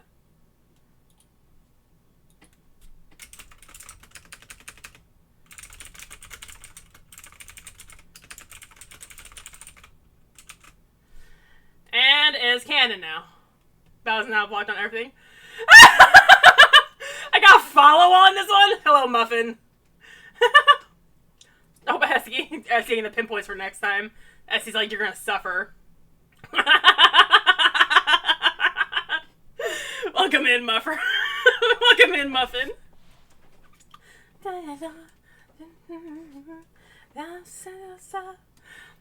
I take it this is Shido's friend. Oh, someone please clip that getting a follow in this one. Cairo, you're fine, walk it off. Cairo, I don't feel so good. It hurts, Cairo.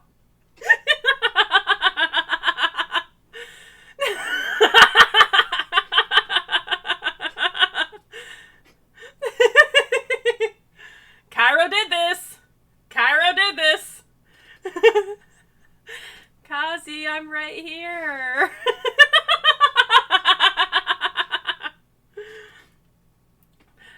I use some better vision than you. Who's a good dog?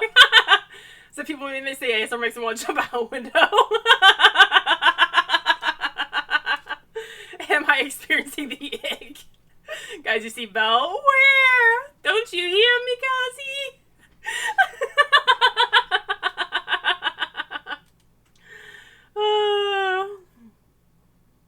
Bless the person who made this. I love them.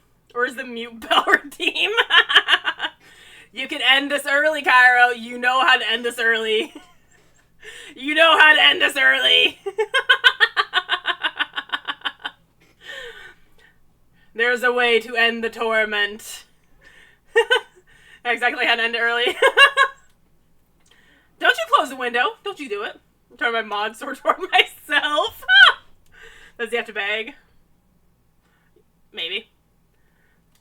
No, that's the rule. If you want curse mode to end early, it's a donation. So can we have a gifted sub for the sadness? Every gifted sub. I'm gonna start charging my snot services. You can help a poor victim of alchemy gone wrong. Every donation, every gifted sub means that little Nina will not have to live a cursed life anymore. Donate now with the link below. And remember, you can change a Chimera's life. Better not be the new meta. Woman, I've been subbed to you for a year. Bound and voicing you for my therapy.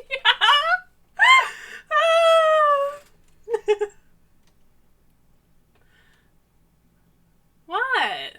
You guys don't like the new redeem? I told you it was gonna be something dreadful. Lifetime. Yes, sir. No, see, Kodori thinks I'm cute. It's kind of cute though. Hi, Nira. Nira. Lightning before the thunder, thunder, thunder, thunder, thunder, thunder, thunder, thunder, thunder, thunder, thunder, thunder, thunder, thunder. Feel the thunder. I like how this is the most my stream has peaked today, is this. Nira, you want a kiss? Mwah. Mwah. Somebody sick make this. What is that? Do I want to know? Where are you posting, Shido? The furry wolf mom. I will never do furry, Kazi. I'm actually very traumatized because I have a stalker in the furry the furry community who has damaged me very badly. So sadly, there will never be Furry Belle. But thunder.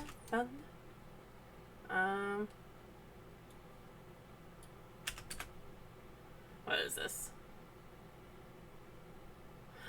Oh, I've seen those artworks before. They're really cool. I actually want one of those.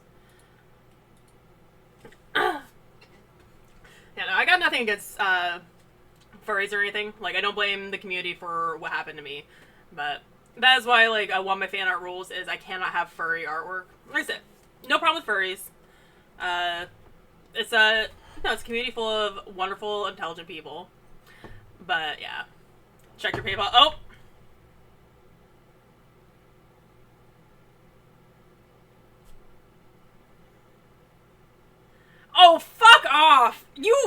No!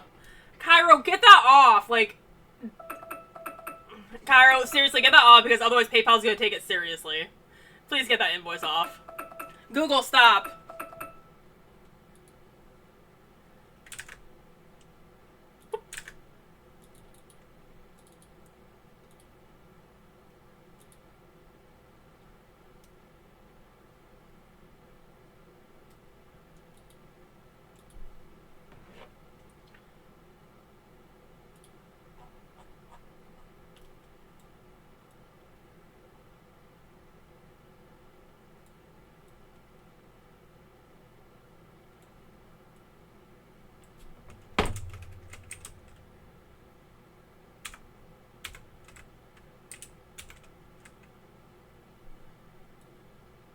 Let's see.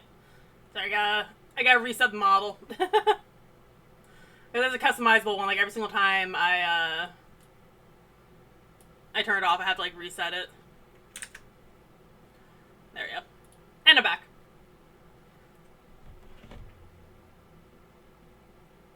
Yeah, careful with that, Cairo, cause yeah. It's good for the bid, but also PayPal might be like, wow, you owe this person that much money, we have a problem.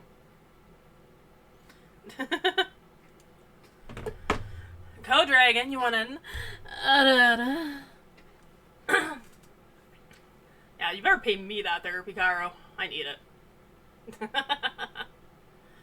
Alright. Let's go ahead. Let's raid Eden real quick. Let's go show Eden some love. R and curse farm. Code Dragon did not subject you guys to that, but... Okay, first... Cairo, after I went through the past year, I deserve it more than you. Alright. Keep your kings to yourself. Alright, now you guys know what the cursed redeem is. Yeah.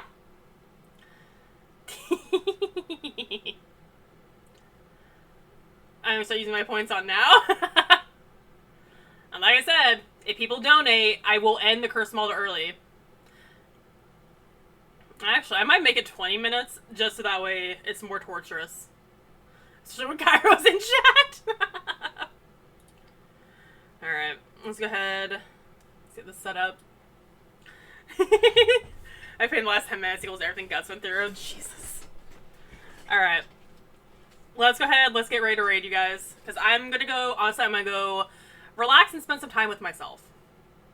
So, I'm gonna drop the redeem cost when I get in chat. Guys, thank you so much for listening. Thank you guys for hanging out. Let's go show Eden some love. Can I get someone to post the raid messages, please? And of course, make sure you guys are joining the Discord. Actually, do you guys even know my raid commands? Because I always do it myself. There we go. Why do you guys want to make the mods do all that? But go ahead and copy the raid messages. And yeah. Let me copy it myself. I will see you guys later. I do not know what days I'm going to stream this week because I'm going to try to like relax and get ready for doing schedules and stuff again and kind of like reflecting on what we talked about today. Obviously, there was a lot that we talked about. Again, if you missed the entire stream, I do encourage you to watch the VOD. I will be uploading it to YouTube as well. And you're welcome to discuss it. This is not a one-time only that we'll be discussing these things. We will be discussing these on other days as well. So if you guys want to talk about it in another stream, please do not feel afraid to bring things up. Obviously, I will not give out details that will stir up drama or gossiping or anything like that. But as far as things pertaining to me and the things that we talked about, you know, we're an open book here, so have a great night, everyone. And I will see you guys later this week. Mwah! I love you all. Bye-bye. Bye-bye.